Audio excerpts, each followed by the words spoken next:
वारणवदनं वन्दे निसमहं वारणवदनं वन्दे निसमहं वारणवदनं वन्दे निसमहं वारणवदनं वन्दे निसमहं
కొప్పరపు కవుల కళాపీఠం కొప్పరపు కవుల 120 ఏళ్ల కవితా ప్రస్థాన కార్యక్రమం శుభారంభం కాబోతోంది.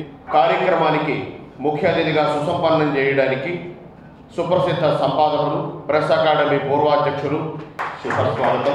కొప్పరపు కవుల సాహిత్య సర్వస్వ గ్రంథాన్ని సమీక్ష చేయడానికి గ్రంథ సమీక్షకులుగా ప్రముఖ సాహితీవేత్త, ఈనాడు అంతర్యామి శీర్షిక రచయిత, విశాఖపట్నానికి పెట్టని ఆభరణం, అక్షరాల పచ్చల పథకం మా గురువుగారు డాక్టర్ దామెర వెంకట సూర్యారావు మహోదయుని నేటి కార్యక్రమానికి విశిష్ట అతిథి, ప్రియ అతిథిగా కొప్పరపు కవుల కళాపీఠం ఇన్ని కార్యక్రమాలు చేస్తోంది అంటే దానికి మూలకర్త ఎవరు మనందరికీ తెలుసు. చలనచిత్రాన్ని అద్భుతంగా నడిపించే దర్శకుడు ఎప్పుడు ఎక్కడో వెనకే ఉంటాడు. వారిని వేదిక మీదకు విజయవలసిందిగా కోరుతున్నాం. దీనికోసం కొప్పరపు కవుల పద్య గానాన్ని మనకు వినిపించవలసిందిగా మధురగాయని శ్రీమతి ఆలమూరు రాధా కుమారి గారిని వేదిక మీదకు విచ్చేయవలసిందిగా కోరుతున్నాం. కార్యారంభమునందు యౌవని సుధీకాండంబు ధ్యానించునో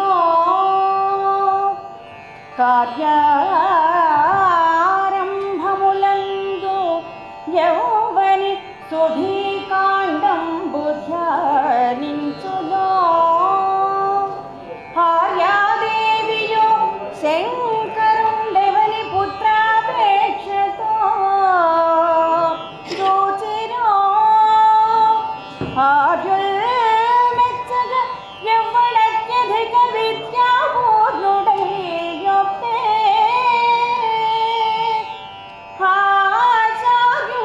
ఆచార్యుండెవ్వడు సత్కవీంద్ర తతికి జయందు జయందు జయందు అవ్యక్తముల్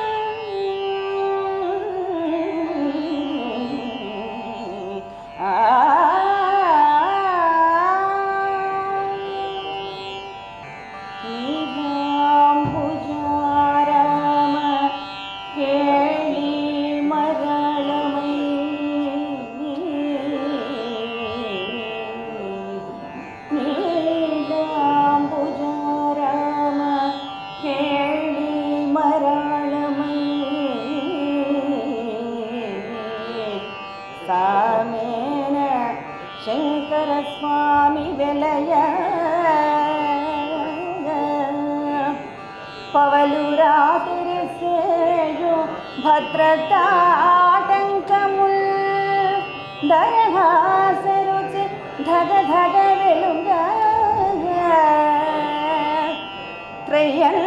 త్రయంతవేణి పద్మజురాణి హరిరాణి చెలికారమున కసుంగుల మెలగా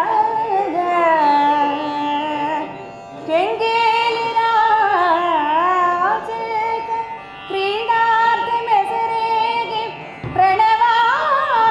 ప్రణవాక్షరార్థము ఉపన్యసింప కమ్రముక్తా ఫలామల గగన వాహిని పయక్కన పంక్తి వందే అటంచు విఘ్నపతి పూజనమునర్ప విఘ్నపతి పూజనమునర్ప విశ్వభరణ దీక్ష నెలకొన్న దేవికి నమస్సు నమస్సు నమస్సు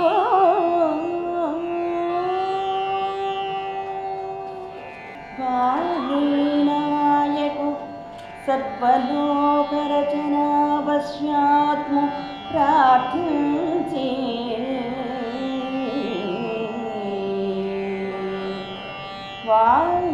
వాణీనాయకు సర్వలోకరచనావశ్యాత్ము ప్రార్థించి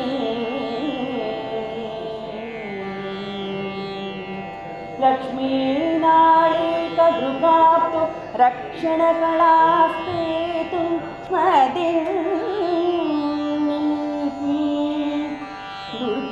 దుర్గానాథి దుర్గానాథి లయకర్తనెంచెదను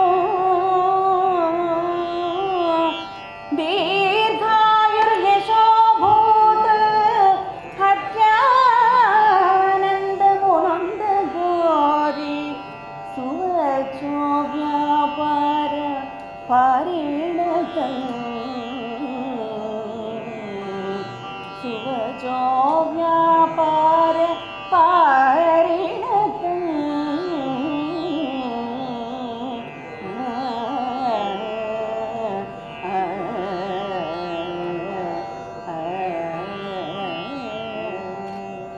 కల్పాంత పవనుడై కఠిన శత్రువనాళి మొదలంట బెరికెనే భూరి బలుడు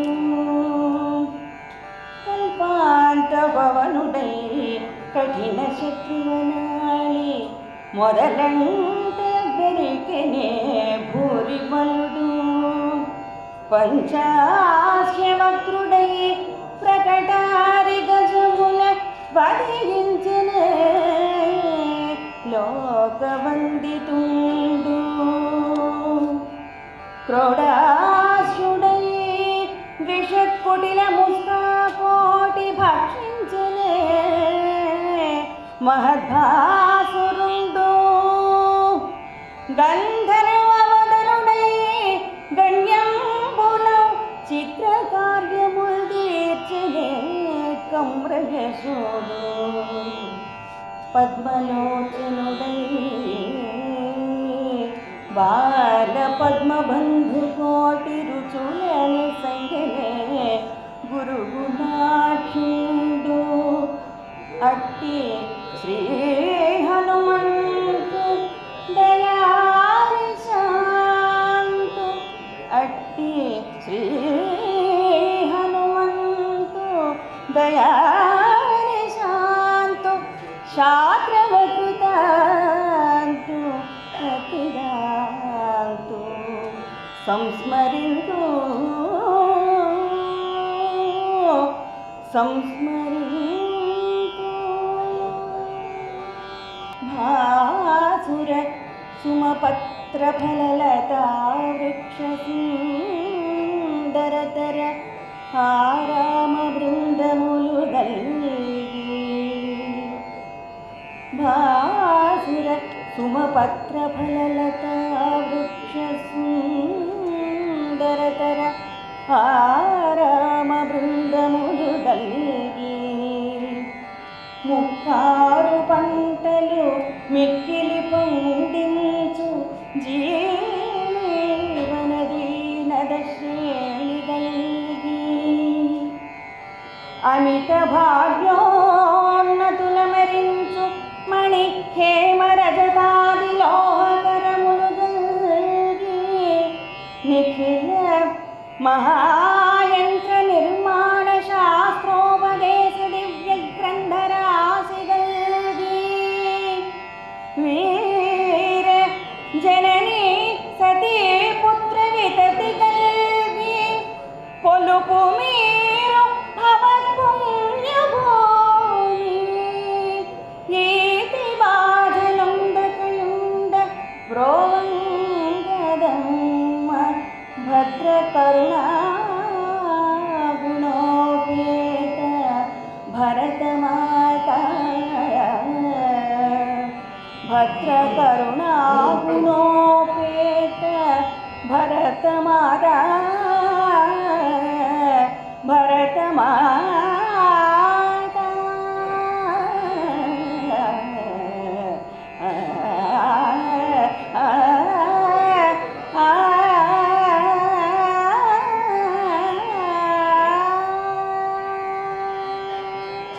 జగద్గురు తుల్యులైనటువంటి గొప్పరపు కవిత్వం.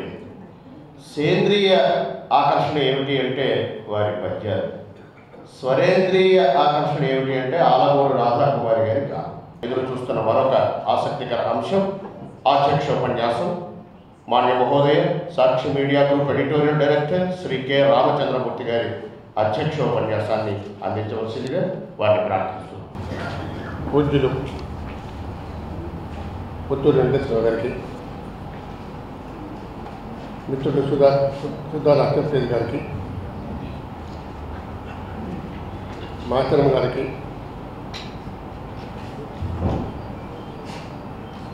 పైడా కృష్ణప్రసాద్ గారికి,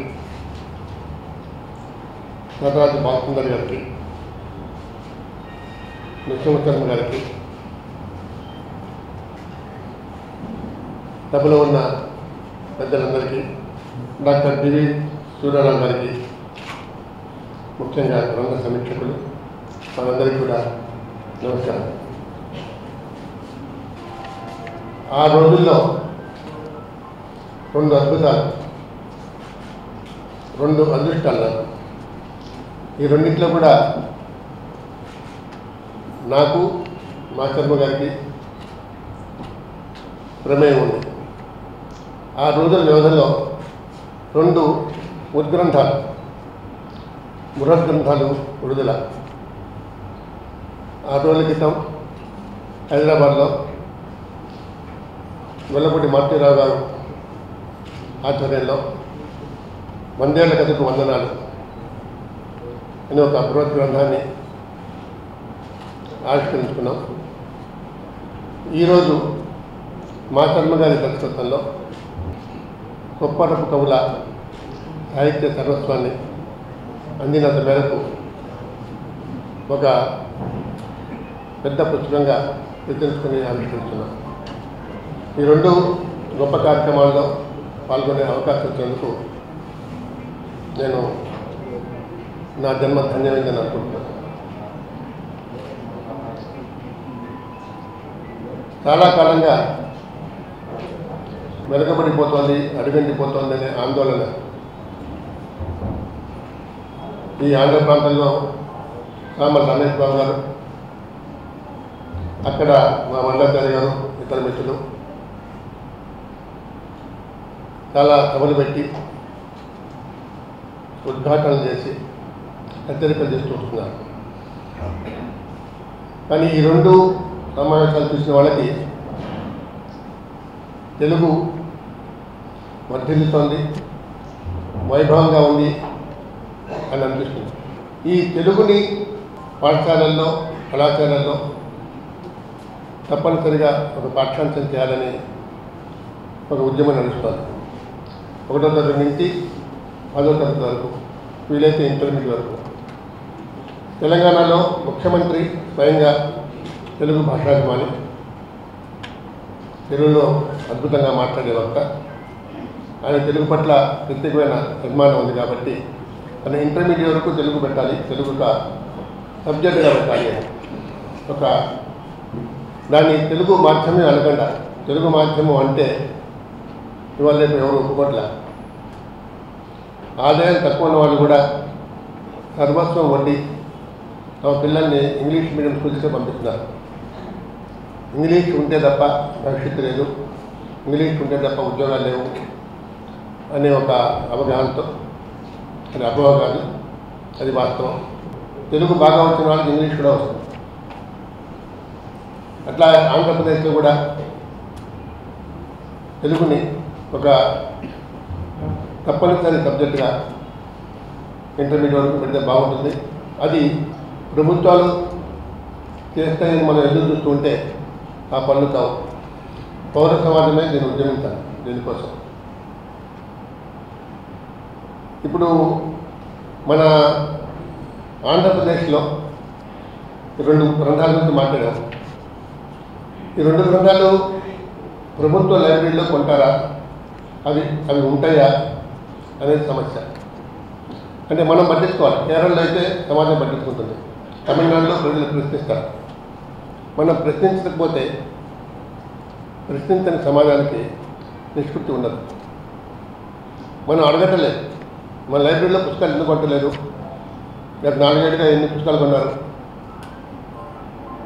ఈ పుస్తకాలు లైబ్రరీలో కొంటున్నారా, ఉంటున్నాయా? ఇప్పుడు ఈ గ్రంథాలయంలో ఈ సమావేశం జరగడం కూడా నాకు విశేషమైన ప్రాధాన్యం ఉంది. ఇప్పుడు వచ్చేటప్పుడు గ్రంథాలయం నేను చూసాం, అద్భుతంగా నిర్వహిస్తున్నారు ఇక్కడ నిర్వాహకులు. కొప్పరపు కవులు, తిరుపతి వెంకట కవులు, పాత కవులు, కొత్త కవులు, ఆధునిక కవులు అందరి సాహిత్యాన్ని ప్రజలు తీసుకుపోవాలి. ఇదివరకు మా చిన్నతనంలో నేను రంగస్థల నాటకం ఉంటే బళ్ళు పెట్టుకొని ఊరంతా కలిపోయాడు. నరసరావుపేటలో టికెట్ కొని నాటకం చూసే వ్యవస్థ ఉండేది ఇటీవల వరకు. తెనాల్లో కూడా నాటకాలు బాగా ఆడేవారు. ఇప్పుడు అవన్నీ లేవు, అంత టీవీలకి అంకితమైపోతున్నాం. వాటిని మళ్ళీ పునరుద్ధరించాలి. దానికోసం మనం విశేషంగా కృషి చేయాలి. దానికి పౌర సమాజం పూనుకోవాలని నేను అనుకుంటున్నాను. ఈ మహానుభావుడు తెలుగు జాతిలో పుట్టడం, ఈ భూమి మీద నడవడం అనేది మనం చేసుకున్న అదృష్టం. శర్మగారు కొప్పరపు గౌరి దహితుడు, ఆయన కుటుంబ సభ్యుడు. మేము శర్మగారి కుటుంబంలో సభ్యులం, కానీ పరోక్షంగా మేము కూడా కొప్పరపు కుటుంబంలో సభ్యులమైన. అందుకే ఇక్కడ ప్రతి సంవత్సరం కొప్పరపు కళాపీఠం నిర్వహించే కార్యక్రమాలకి వస్తాం, హాజరవుతాం. శర్మగారికి సంఘీభావం ప్రకటిస్తుంటాం, ఆయనకు అండగా ఉంటాం, అందుకు గర్విస్తుంటాం. ఇది ఈరోజు కొప్పరపు గౌరి జయంతి. ఈ జయంతి ఉత్సవాన్ని వాస్తవానికి ప్రభుత్వాలు పెద్ద ఎత్తున చేయాలి. ఇటీవల విశ్వనాథ్ గారి జయంతి నిర్వహిస్తున్నారని విన్నాను విజయవాడలో. అది రాష్ట్ర విభజన జరిగిన తర్వాత. వాస్తవానికి విశ్వనాథ్ సత్యనారాయణ గారిని కృష్ణా తీరంలో పుట్టినా కూడా ఆయన నిత్యం తలుచుకునేది, ఆయన సాహిత్యాన్ని ప్రచారం చేసేది గోదావరి తీరంలో, కరీంనగరంలో. అక్కడ విశ్వనాథ సాహిత్య పీఠం ఉంది. వాళ్ళు 1000 పడగలు కూడా ఇంగ్లీష్లోకి తర్జుమా చేయించి పుస్తకం వేశారు, గొప్ప పుస్తకం వేశారు. ఇప్పుడు ఆంధ్రప్రదేశ్ గవర్నమెంట్ ఇప్పటికైనా గుర్తించి ఇక్కడ చేసినందుకు సంతోషం. ఈరోజు విద్యామంత్రి గంటా శ్రీనివాసరావు గారు సాయంత్రం మాతో పాటు సముద్ర తీరానికి వచ్చి కొప్పరపు గౌరికి పుష్పాంజలి ఘటించారు. అదే చొరవని గ్రంథాలయాల పునరుద్ధరణ, గ్రంథాలయాలకి కమిటీ నిర్మించడం, గ్రంథాలయాలలో పుస్తకాలు కొనేటట్టు చేయటం, అటువంటి చొరవ కూడా ప్రదర్శిస్తే ఇంకా యువతరానికి చాలా ప్రయోజనకరంగా ఉంటుంది. ఇదివరకు పల్లెటూళ్ళలో వ్యవసాయం చేసుకునేవాడు కూడా, రైతులు కూడా తిరుపతి వెంకట కవుల పద్యాలు పాడుకునే, స్వయంగా పాడుకునేవారు. రంగస్థలంలో విన్నది నాటకాల్లో విన్నవి వాళ్ళకి స్వయంగా కంటత వచ్చి వాళ్ళు నిత్య జీవితంలో పాడుకునే సంప్రదాయం ఉండేది. మళ్ళీ అటువంటి రోజులు రావాలంటే ఇటీవల వరకు శ్రీశ్రీ గేయాలు కూడా చాలామందికి నడిపించాయి. ఇప్పుడు రావట్లేదు. ఇప్పుడు అసలు ధారణ శక్తి అనేది క్షీణిస్తూ వచ్చింది. కొంతమందికి మన శర్మగారు లాంటి వాళ్ళకి అసాధారణ ధారణ శక్తి ఉంటుంది, కానీ మిగతా వాళ్ళకి అందరికీ మన టెలిఫోన్ నెంబర్ కూడా మనకు గుర్తుండని పరిస్థితి. మన సెల్ ఫోన్లో ఆ కాంటాక్ట్తో చూస్తే కానీ మన ఇంటి నెంబర్ కూడా గుర్తుండదు. అటువంటి పరిస్థితి వచ్చింది. దీనికి కారణం ఏంటంటే మనం అధ్యయనం మానేసాం. దానికి శిక్షణ లేదు, దానికి ప్రోత్సాహం లేదు. కాబట్టి బాగా ఈ సాహిత్యంలో ప్రతిభ కనపరిచిన వారికి సమాజమే వారిని ప్రోత్సహిస్తూ వాళ్ళకి పురస్కారాలు అందజేస్తూ వాళ్ళ ప్రతిభని గుర్తింస్తే ఇంకా తెలుగు భాషకి ఎటువంటి ఢోకా ఉండదు, ఎటువంటి ప్రమాదం ఉండదు.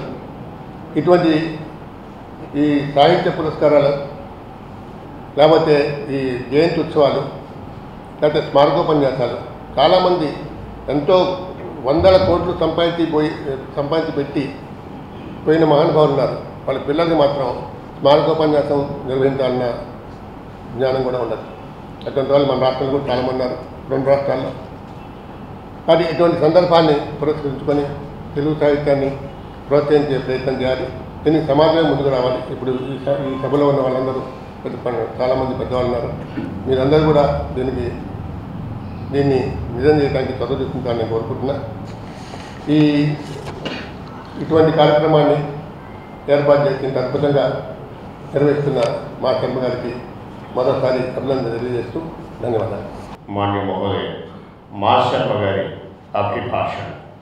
నీలాంబుజారామ కేళీ మరాళమై సామేన శంకరస్వామి వెలయ పవలు రాతిరిశేయి భద్రతాటంకముల్ దరహాసరు చిథకథగ విలుంగ త్రయ్యంతవేణి పద్మజురాణి హరిరాణి చిలికారమున కలంకుల మెలంగ కెంగేలి రాచిల్క క్రీడార్థ మెసరేగి ప్రణవాక్షరార్థం ఉపన్యసింప కమ్ర ముక్తాఫలా అమల గగన వాహిని పయక్కణ భంక్తి వందే యటంచు విఘ్నపతి పూజనమునర్ప విశ్వభరణ దీక్ష నెలకొన్న దేవికిదే నమస్సు ఐంద్రీం జాగ్రదుదగ్రమూల పదవీం ఐరమ్మదావాహనాం అంతస్తాంత్రిక వామదక్షిణ పదహీంకార మధ్యాత్మికాం జ్యోతిర్మండల చాక్రిక వ్యతికరాం ఓంకార ఘంటార్భటీం వందే వశ్యముఖీం మహాకవి సఖీం మంత్రాదిదేవీశ్వరీం.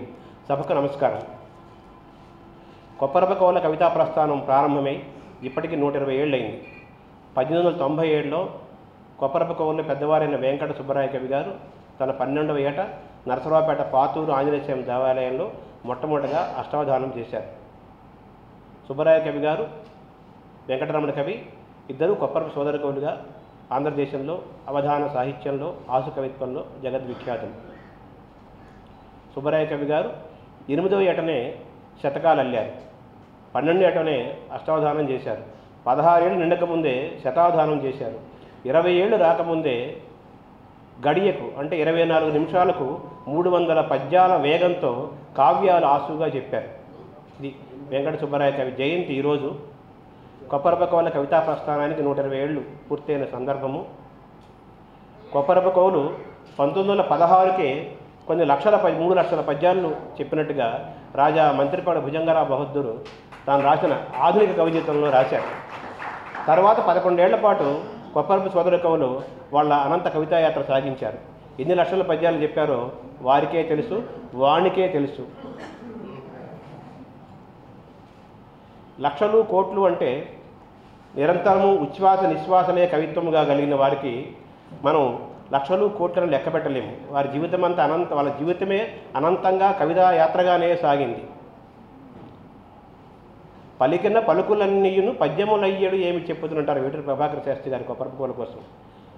అన్నదమ్ములు ఇద్దరు పద్యాల్లోనే మాట్లాడుకునేవాళ్ళు. వారితో ఉండే స్నేహితులు కూడా పద్యాల్లోనే మాట్లాడుకునేవాళ్ళు. వాళ్ళకి పద్యమే సమస్తం.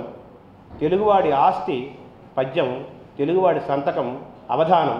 ఆ పద్యానికి ఆ అవధానానికి శిఖరాయమానమైన ఖ్యాతి తీసుకొచ్చి ఏనుగు అంబారీపై ఊరేగించిన జంట కవులు, ఒకటి తిరుపతి వెంకట కవులు, 2 కొప్పరపు సోదర కవులు.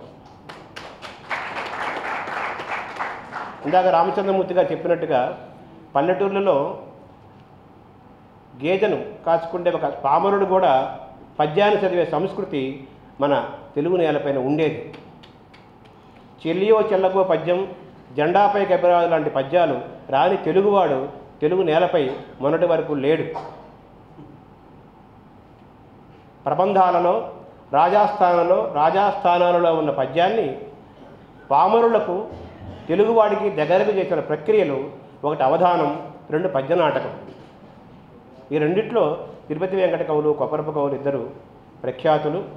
వారి జీవితం కవనార్థం ఉదయించితి అంటారు తిరుపతి వెంకట కవులు. కవనార్థం కోసం, కవిత్వం కోసమే పుట్టామంటారు. అలా కవిత్వం కోసమే పుట్టిన జంటలు తిరుపతి వెంకట కవులు, కొప్పరపు కవులు. రామచంద్రమూర్తి గారు ఇందాక మాట్లాడుతూ విశ్వనాథ సత్యనారాయణ గారు కృష్ణా తీరం వారు అయినప్పటికీ గోదావరి తీరంలోనూ తెలంగాణ ప్రాంతంలోనూ వారికి ఎక్కువ ప్రాభవము, ఎక్కువ మంది అభిమానులు ఉన్నారన్నారు. కొప్పరపు కవులకు అంతే. కొప్పరపు కవులు కృష్ణా తీరం, పలనాడు, కొండవీడి ప్రాంతం వారైనా విశాఖ సాగర్ తీరంలో కొప్పరపు కవుల విగ్రహాలు స్థాపించబడ్డాయి. అది ఈ విశాఖ సముద్రము, ఈ నేల యొక్క గొప్పతనంగా నేను భావిస్తున్నాను. అలాగే కొప్పరపు కవుల మొట్టమొదటి ఆసుకవిత్వ మహాసభ తెలంగాణలో జరిగింది. కొప్పరపు కవులకి మొట్టమొదటి ఘన సత్కారం తెలంగాణలోనే జరిగింది. కొప్పరపు కవులకి మొట్టమొదటి బిరుదు కూడా తెలంగాణలోనే జరిగింది. అంటే తెలంగాణ, ఆంధ్ర అని కాదు, మన ప్రాంతాలన్నీ కూడా, రాయలసీమ, తెలంగాణ అన్ని ప్రాంతాలు కూడా పద్యాన్ని ప్రేమించి పద్యాన్ని శ్వాసించిన జీవులు మన తెలుగు నేల నలుచెరుగులా ఉన్నారు. దీనికి పునాదులు వేసిన వాళ్ళు తిరుపతి వెంకట కవులు, కొప్పరపు కవులు. ఇందాక రాధాకుమారి గారు చెప్పిన పద్యాలు, చదివిన పద్యాలు కొప్పరపు కవులకు అవధానంలో ఆసువుగా చెప్పిన పద్యాలు. అవధానంలో ఆసువుగా చెప్పిన పద్యాల్లో ప్రబంధ తుల్యంగా ఉంటాయి ఆ పద్యాలు. ఆ పద్యాలు చూస్తే ఏవి రాసినవి, ఏవి చెప్పినవి, అంటే ఏవి వచించినవి, ఏవి రచించినవి కూడా మనం కనుక్కోలేము. కొప్పరపు కవుల పద్యాలు మహాకవి వచించిన, రచించిన మహాకవిత్వమే వస్తుంది అనడానికి తిరుపతి వెంకట కవులు, కొప్పరపు కవులు, శ్రీనాథుడు, అల్లసాని పెద్దన, శ్రీనాథుడు, ధూర్జటి, వీళ్ళంతా కూడా మనకు వాళ్ళ పద్యాలను పరిశీలిస్తే మనకు దర్శనమయ్యే అంశం. ఆసుకవిత్వానికి ఒకప్పుడు అలసాని పెద్దన, శ్రీనాథుడు, మోచర్ల వెంకన్న, పిండిపుర లక్ష్మణ కవి, కృష్ణా కృష్ణమూర్తి శాస్త్రి, త్వరగా వెంకమ రంగరాజు, వీళ్ళంతా ఒకప్పుడు ఆసుకవిత్వానికి పునాదులు వేశారు. ఆ పునాదులపైన కొప్పరపు కవులు భవనాలు కట్టించి ఆసువుగా కావ్యాలు నిర్మించారు. కొప్పరపు కవులది పలనాడు ప్రాంతము, కొండవీటి ప్రాంతం. ప్రారంభంలో వాళ్ళు మలరాడ్ వెంకట నారసింహ నరరాణ్ మాణిక్య సంస్థానవర్తులు, నిస్తుల్య దిగంత విస్తృత సుకీర్తులు, హేమదుర్గా కృపాబల సందీప్త సురాపగాభ కవితా బంధా సుధారావధాన లసత్ప్రజ్ఞుల్ కొప్పరంపు కవులన్ వారని పితల్దీనికి. వారి ఆసు ప్రాభవానికి, వైభవానికి, వారి ప్రతిభకు దుర్గాదేవి యొక్క, కనకదుర్గా యొక్క వైభవంతో, ఒక ఆశీస్సుల యొక్క బలంతోనే మాకు ఇది సాధ్యమైందని కొప్పరపు కవులు చెప్పుకున్నారు. కొప్పరపు కవులు కొన్ని లక్షల పద్యాలు చెప్పగా అవన్నీ కాలగర్భంలో కలిసిపోయాయి. 2002లో నేను ఈ పీఠం ప్రారంభించినప్పుడు నా దగ్గర ఒక్క పద్యం కూడా లేదు. ఈ 15 ఏళ్లలో అనేక ప్రాంతాల్లో సంచరించి అనేక మందిని కలిసి దాదాపు ఈరోజు ఒక 1200 పద్యాలు సేకరించి ఈ పుస్తకంగా తీసుకొచ్చాను. ఇందులో అవధాన పద్యాలు ఉన్నాయి, శతక పద్యాలు ఉన్నాయి, కావ్య పద్యాలు ఉన్నాయి. అలాగే కొప్పరపు కవుల సభల్లో ప్రత్యక్షంగా పాల్గొన్న మహానుభావులు కావ్యకంఠ వాసిష్ఠ గణపతిముని, వేటూరి ప్రభాకర శాస్త్రి, వేదం వెంకటరాయ శాస్త్రి, బరిజేపల్లి లక్ష్మీకాంతం, కాళ్ళకూరు నారాయణరావు, చెన్నాప్రగడ భానుమూర్తి, దేవరాజు సుధీమణి, కాశీ కృష్ణాచార్యులు, విశ్వనాథ సత్యనారాయణ, గుర్రం జాషువా, తిలకమతి లక్ష్మీ నరసింహం, నాటి సమకాలీక మహాకవి పండితులంతా కొప్పరపు కవుల సభల్లో ప్రత్యక్షంగా పాల్గొని వారి ఆసు ప్రతిభకు నివ్వెర భజించారు కొప్పరపు కవులని. సభలోన మాటాడజాలుటే గొప్ప, పద్యములతో నగుట చోద్యంబుగాదే, తడబడుచునైనా పద్యం అల్లుటే గొప్ప, పరమాసుధార అబ్రంబుగాదే, అడిగిన పద్యము ఒండైన చెప్పుట గొప్ప, అడిగిన పద్యము ఒండైన చెప్పుట గొప్ప, గంటకు ఏనూరులు అక్కజముగాదే, ఉరివిలోన ఇట్టివారొకరు పుట్టుట గొప్ప, ఇరువురొక్కింట అచ్చెరువుగాదే. ఇది చెప్పింది ఎవరు? మహాకవి కాళ్ళకూరి నారాయణరావు గారు. ప్రారంభంలో ఒక శ్లోకం చదివాను నేను. అంగవాం వచనభంగమాలినో సూరి సంసది కృతపరాజయ సుబ్బరాయ రమణో మహాకవి వెంకటో యువయో ద్వయో పుర. ఇది కావ్యకంఠ వాసిష్ఠ గణపతిముని కొప్పరప కవులు మద్రాసులో ఆసు కవిత్వ సభ చేస్తే ఆ సభలో కావ్యకంఠ పాల్గొని వారు కవిత్వం చెబుతుంటే అందులో దివ్యత్వాన్ని కావ్యకంఠ దర్శించి మీకు మీ వాక్కు దివ్య వాక్ ప్రవాహము మీకు అసలు ప్రతి చోట విజయమే ఉంటుంది, అపజయం మీ దగ్గరికి రాదు అంటూ కావ్యకంఠ వాసిష్ఠ గారి మధ్యని కొప్పరప కవులను దీవించారు. కావ్యకంఠ అంటే సామాన్యుడు కాదు, బెల్లంకొండ రామరాయ కవీంద్రుడు, అప్పుడు ఆదిశంకరాచార్యులు, వేదం వెంకటరాయ శాస్త్రి. ఎవ్వరిని మెచ్చువాడగా ఇప్పుడు నేను మెచ్చితిని మిమ్ము జగములు మెచ్చినట్టు ఆసు కవితా శిఖామణులందు మిమ్మే సూర్యవరులార కొప్రంపు సుఖవులారా అంటాడు వేదం వెంకటరాయ శాస్త్రి. వేటూరి ప్రభాకర శాస్త్రి. ఈరోజు అన్నమయ్య పాటలు మనం పాడుకుంటున్నామంటే, అన్నమయ్య కోసం మనం మాట్లాడుకుంటున్నామంటే దానికి పునాదులు వేసిన వారు వేటూరి ప్రభాకర శాస్త్రి గారు. తిరుపతి వెంకట కవులని, కొప్పరపు కవులని ఒకరినొకరు పరిచయం చేసిన వాళ్ళు వేటూరి ప్రభాకర శాస్త్రి గారు. వేటూరి సుందరామూర్తి గారి పెదనాన్న గారు వేటూరి ప్రభాకర శాస్త్రి గారు. అలా చెప్పాలి. ఇప్పుడు హరివంశరాయ్ బచ్చన్ చాలా గొప్పవాడు. హిందీలో కవి, ఇంగ్లీష్లో భారతదేశంలో కేంబ్రిడ్జ్ విశ్వవిద్యాలయంలో డాక్టరేట్ చేసిన సెకండ్ పర్సన్ భారతదేశంలో హరివంశరాయ్ బచ్చన్. కానీ అమితాబ్ బచ్చన్ ఫాదర్ అంటే తెలుస్తుంది. వేటూరి ప్రభాకర శాస్త్రి గారు మనం మర్చిపోయాం. వేటూరి సుందరామూర్తి గారి పెదనాన్న గారు అంటే మనం వెంటనే చప్పట్లు కొడతాం. నిడదవోలు వెంకట్రావు గారు, జయసుధ గారు తాతయ్య గారు. జయసుధ తెలుసుగా నిడదవోలు వెంకట్రావు గారు తెలియదు. అది మన పరిస్థితి. అయితే అలసాని పెద్దన, సరిగొండ ధర్మన, ఇటువంటి మాడభూష వెంకటాచార్యులు వాళ్ళు వేసిన పునాదులపైన తిరుపతి వెంకట కవులు, కొప్పరపు కవులు, తర్వాత ప్రసాదరాయ కులపతి, సీతారాం ప్రసాదరావు, నేడు నాగపణి, గరికపాటి, మేడసాని ఆ వారసత్వాన్ని, ఆ రసత్వాన్ని పాటిస్తూ సాధిస్తూ మన అవధాన విద్యని, పద్య విద్యను బతికిస్తున్నారని మనం భావిస్తూ వాళ్ళకి మనం కృతజ్ఞత తెలుపుతూ వాళ్ళకి నమస్కరిద్దాం. మాడభూషి కవీంద్రు మనసులో జనించి సహజ గంధములీను సరస విద్య, తిరుపతి కవిజంట తిలకమ్ము దిద్దగా ఏనుంగునెక్కు నవీన విద్య, కొప్రంపు కవిజంట కప్రంపు టాసువులు గుప్పించి ఎదిగిన గొప్ప విద్య, 8 100 ఎన్నేని వేలుగా తీగసాగిన పద్య తీర్థ విద్య, తెలుగు పద్యము నింటింట త్రిప్పు విద్య, తెలుగు సంస్కృతిని ఇన్నేళ్లు నిలుపు విద్య, ఎట్టి విశ్వభాషలనైన లేనట్టి విద్య, ధ్యానయోగము జ్ఞానయోగము మా అవధాన విద్య అన్నారు. ఈ అవధాన విద్యకు కవి సమ్రాట్లు కొప్పరపు సోదర కవులు. నాల్కతుదన్ నిరంతరము నాట్యము సల్పుటకి సహోదరులు పలుకు వెలందినెట్లు తొలివామున గొల్చిరో, తెటతేనియలు చిలికిన ఎట్లు విందసకు చెప్పిన పద్యములెల్లా ఒక్కరే పలికిన పలుకులన్నీయును పద్యములయ్యడి ఏమి చెప్పుదును. వేటూరి ప్రభాకర శాస్త్రి గారు అంటారు ఇలాగా, పలికిన పలుకులన్నీ పద్యములు అవుతుంటే వీళ్ళ కోసం నేను ఏం చెప్పగలుగుతానంటారు వేటూరి ప్రభాకర శాస్త్రి గారు. తడయరు ప్రశ్నంబడిగిన తడవరు పలుకులకు గాక తడపడరిప్పుడు ఒడి వచ్చింతురు మున్ని ఒల్లించినట్టులే అంటాడు జయంత రామయ్య పంతులు గారు. తడయరు ప్రశ్నం బడిగన, ఏదైనా ప్రశ్న వేస్తే దానికోసం ఆలోచించడం లేదు. దడవరు పలుకులకు భయపడటం ఉండదు. ఒడి వచ్చింతురు మున్ను వల్లించినట్టులే, అంతకుముందు ఆల్రెడీ నేర్చుకొని అప్పచెప్పినట్టుగా ఉంటాయట. అది కొప్పరప కవులకు ఆసువు. కొప్పరప కవులు గంటకు 500 పద్యాలు చెప్పారు, గంటకు ఒక కావ్యాన్ని ప్రబంధాన్ని చెప్పారు, ఒకే రోజు 2 శతావధానాలు చేశారు. ఆ కాలంలో బండు కట్టుకొని కొన్ని వేల మంది కొప్పరపు కవుల సభల్లో పాల్గొనేవాళ్ళు. నీలాంబు జారామ కేళీ మరాళమై సామేన శంకరస్వామి వెలయ పవను రాతిరి చేయి భద్రతాటంకము దరహాసరుచి ధగధగ వెలుంగ త్రయ్యంత వేణి పద్మధురాణి హరిరాణి చిరికారమున కెలంకుల మెలంగ కెంగేలి రాచిల్క క్రీడార్థ మెదరేగి ప్రణవాక్షరార్థం ఉపన్యసింప కమ్ర ముక్తాఫలామల గగన వాహిని పయక్కణ పంక్తి వందే యటంచి విఘ్నపతి పూజన మనప్ప విశ్వభరణ దీక్ష నెలకొన్న దేవికి ఇదే నమస్సు. ఇది కొప్పరప కవుల అమ్మవారిని సాక్షాత్కరించుకుంటూ ఆసువుగా చెప్పిన పద్యం. ఇది అవధాన పద్యం. ఇది తావకనామ సుధారస రుచియల్ల వాణీశ వంద్య శర్వాణి ఎరుగు భవదీయ పదరజోలవ మహత్వం వెల్ల గౌతమ మౌనేంద్రు కాంత ఎరుగు త్వన్మహాబాహు దర్ప ప్రభావం వెల్ల జనక పూజిత శైవచాప మెరుగు పుష్పదమోగ బాణోగ్ర ప్రయోగ వైభవలీల ఎల్ల భార్గవుడెరుగు నిరత శరణాగత త్రాణ బిరుదమెల్ల ఆ విభీషణుడెరుగు త్రితజనప్రీతి ఎల్ల సుగ్రీవుడెరుగు నీ అఖిల మహిమలు ఏమిరుంగుదుము నీ అఖిల మహిమలు ఏము ఎరుంగుదుము ఏలుమో రామదేవ అని రామతత్వాన్ని అవధానంలో కొప్పరప కవులు ఆసుగా చెప్పారు. దీన్నే తర్వాత విశ్వనాథ గారు పావు నెరుంగు బ్రహ్మ సగపాలు నెరుంగు అని పద్యం చెప్తారు రామాయణ కల్పవృక్షంలో. ఇలాగా తరువాత మహాకవులకి పునాదులు వేసిన కొప్పరప కవుల సాహిత్యం ఈరోజు సాహిత్య సర్వస్వమంతా ఒక పుస్తకంలో తీసుకొచ్చి మీ ముందుంచే ప్రయత్నం చేశాను. ఇది ఆత్మీయ సభ, అందరూ ఆత్మీయంగా వచ్చారు.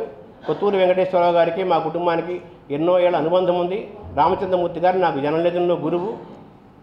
అలాగే పైడా కృష్ణప్రసాద్ గారి ముత్తాత గారు పైడా వెంకటాచలపతి గారు కొప్పరపు కవులు కాకినాడలో వారి భవనంలో ఎన్నో సభలు, ఆసుపత్రి సభలు, అవధానాలు చేశారు. డివి సూర్యారావు గారు ఈరోజు ఈ పుస్తకం తీసుకురావడంలో ప్రూఫ్ రీడింగ్లు చేస్తూ నాకు ఎంతో ఆయన సలహా ఇస్తూ ఆయన సహకారంతో ఈ పుస్తకాన్ని తీసుకురాగలిగాను. వీరందరికీ నా కృతజ్ఞతలు తెలుపుతూ నమస్కరిస్తున్నాను. సెలవు. మాచవరం చెంచురామ మారుతి సుబ్బరాయ శర్మ అంటే చాలామందికి తెలియదు. మా శర్మ గారు అంటే తెలుసు, కాకపోతే ఇక్కడ వారు వేరు వీరు వేరు కాదు, రెండు ఒకటే. కొప్పరపు కవుల పద్యాలు అమృతంపు పానకం. దాన్ని తలుచుకుంటే ఎవరికైనా వచ్చేది సాహిత్యపు పూనకం. ఇది ఆయనకు వచ్చింది, మనందరికీ కూడా పట్టింది. ఇటువంటి పూనకాలు దిగాలని ఎవరు కోరుకోరు. అలాంటి కోరుకోని ఒక మానుషాతీత దివ్యస్థితిలో ఉండగానే ఒక పొత్తాన్ని ఆవిష్కరించబోతున్నాం. కొప్పరపు కవుల సాహిత్య సర్వస్వం మాన్య మహోదయులు డాక్టర్ పొత్తూరి వెంకటేశ్వరరావు గారి అక్షర హస్తాల మీదుగా ఈ గ్రంథాన్ని ఆవిష్కరించుకోబోతున్నాం.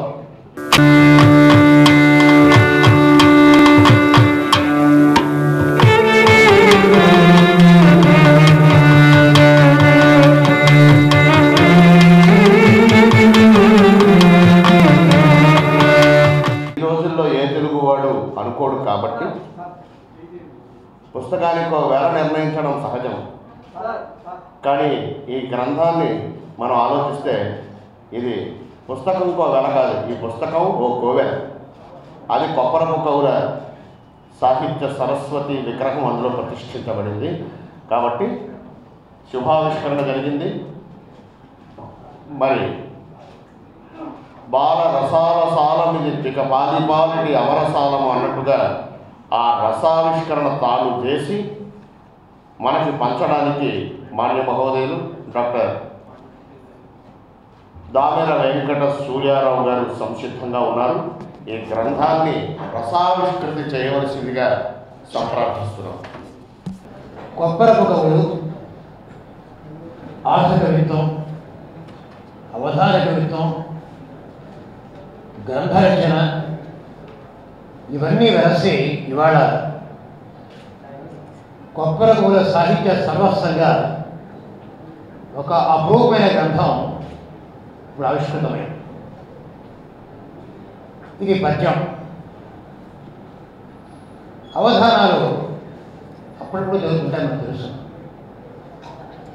చతుషష్ఠి భారతీయ కళా ప్రపంచంలో అవధానం తెలుగువారికి ప్రత్యేకమైన ఒక విలక్షణ విశిష్ట సాంస్కృతిక వినోద క్రీడ. మాళభూషణ్ ఇప్పుడే చెప్పినట్టుగా ఆద్య ప్రవర్తకుడైతే తిరుపతి వెంకట కవులు కానీ కొప్పరపు సోదర కవులు కానీ అవధానాలతో వీరవిహారం చేశారు ఆరుగురు. మరి ఇవాళ ఆశకవిత్వం అవధానాల్లో ఆశ కూడా ఒక అంశంగా ఉంటుంది. సమయాన్ని బట్టి ఒకటే రెండు ఆవృత్తులు చెప్తారు. గట్టి అవధానాలు చివరిలో ధారణ చేస్తారు, కొందరు చేయకపోవచ్చు, అది వేరే.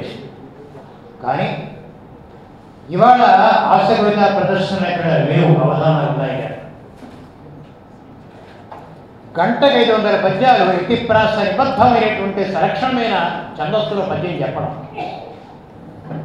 ఆ రోజుల్లో ఇవాళ మనకుంటే రికార్డులు కానీ యంత్రాలు కానీ సాధనాలు లేవు.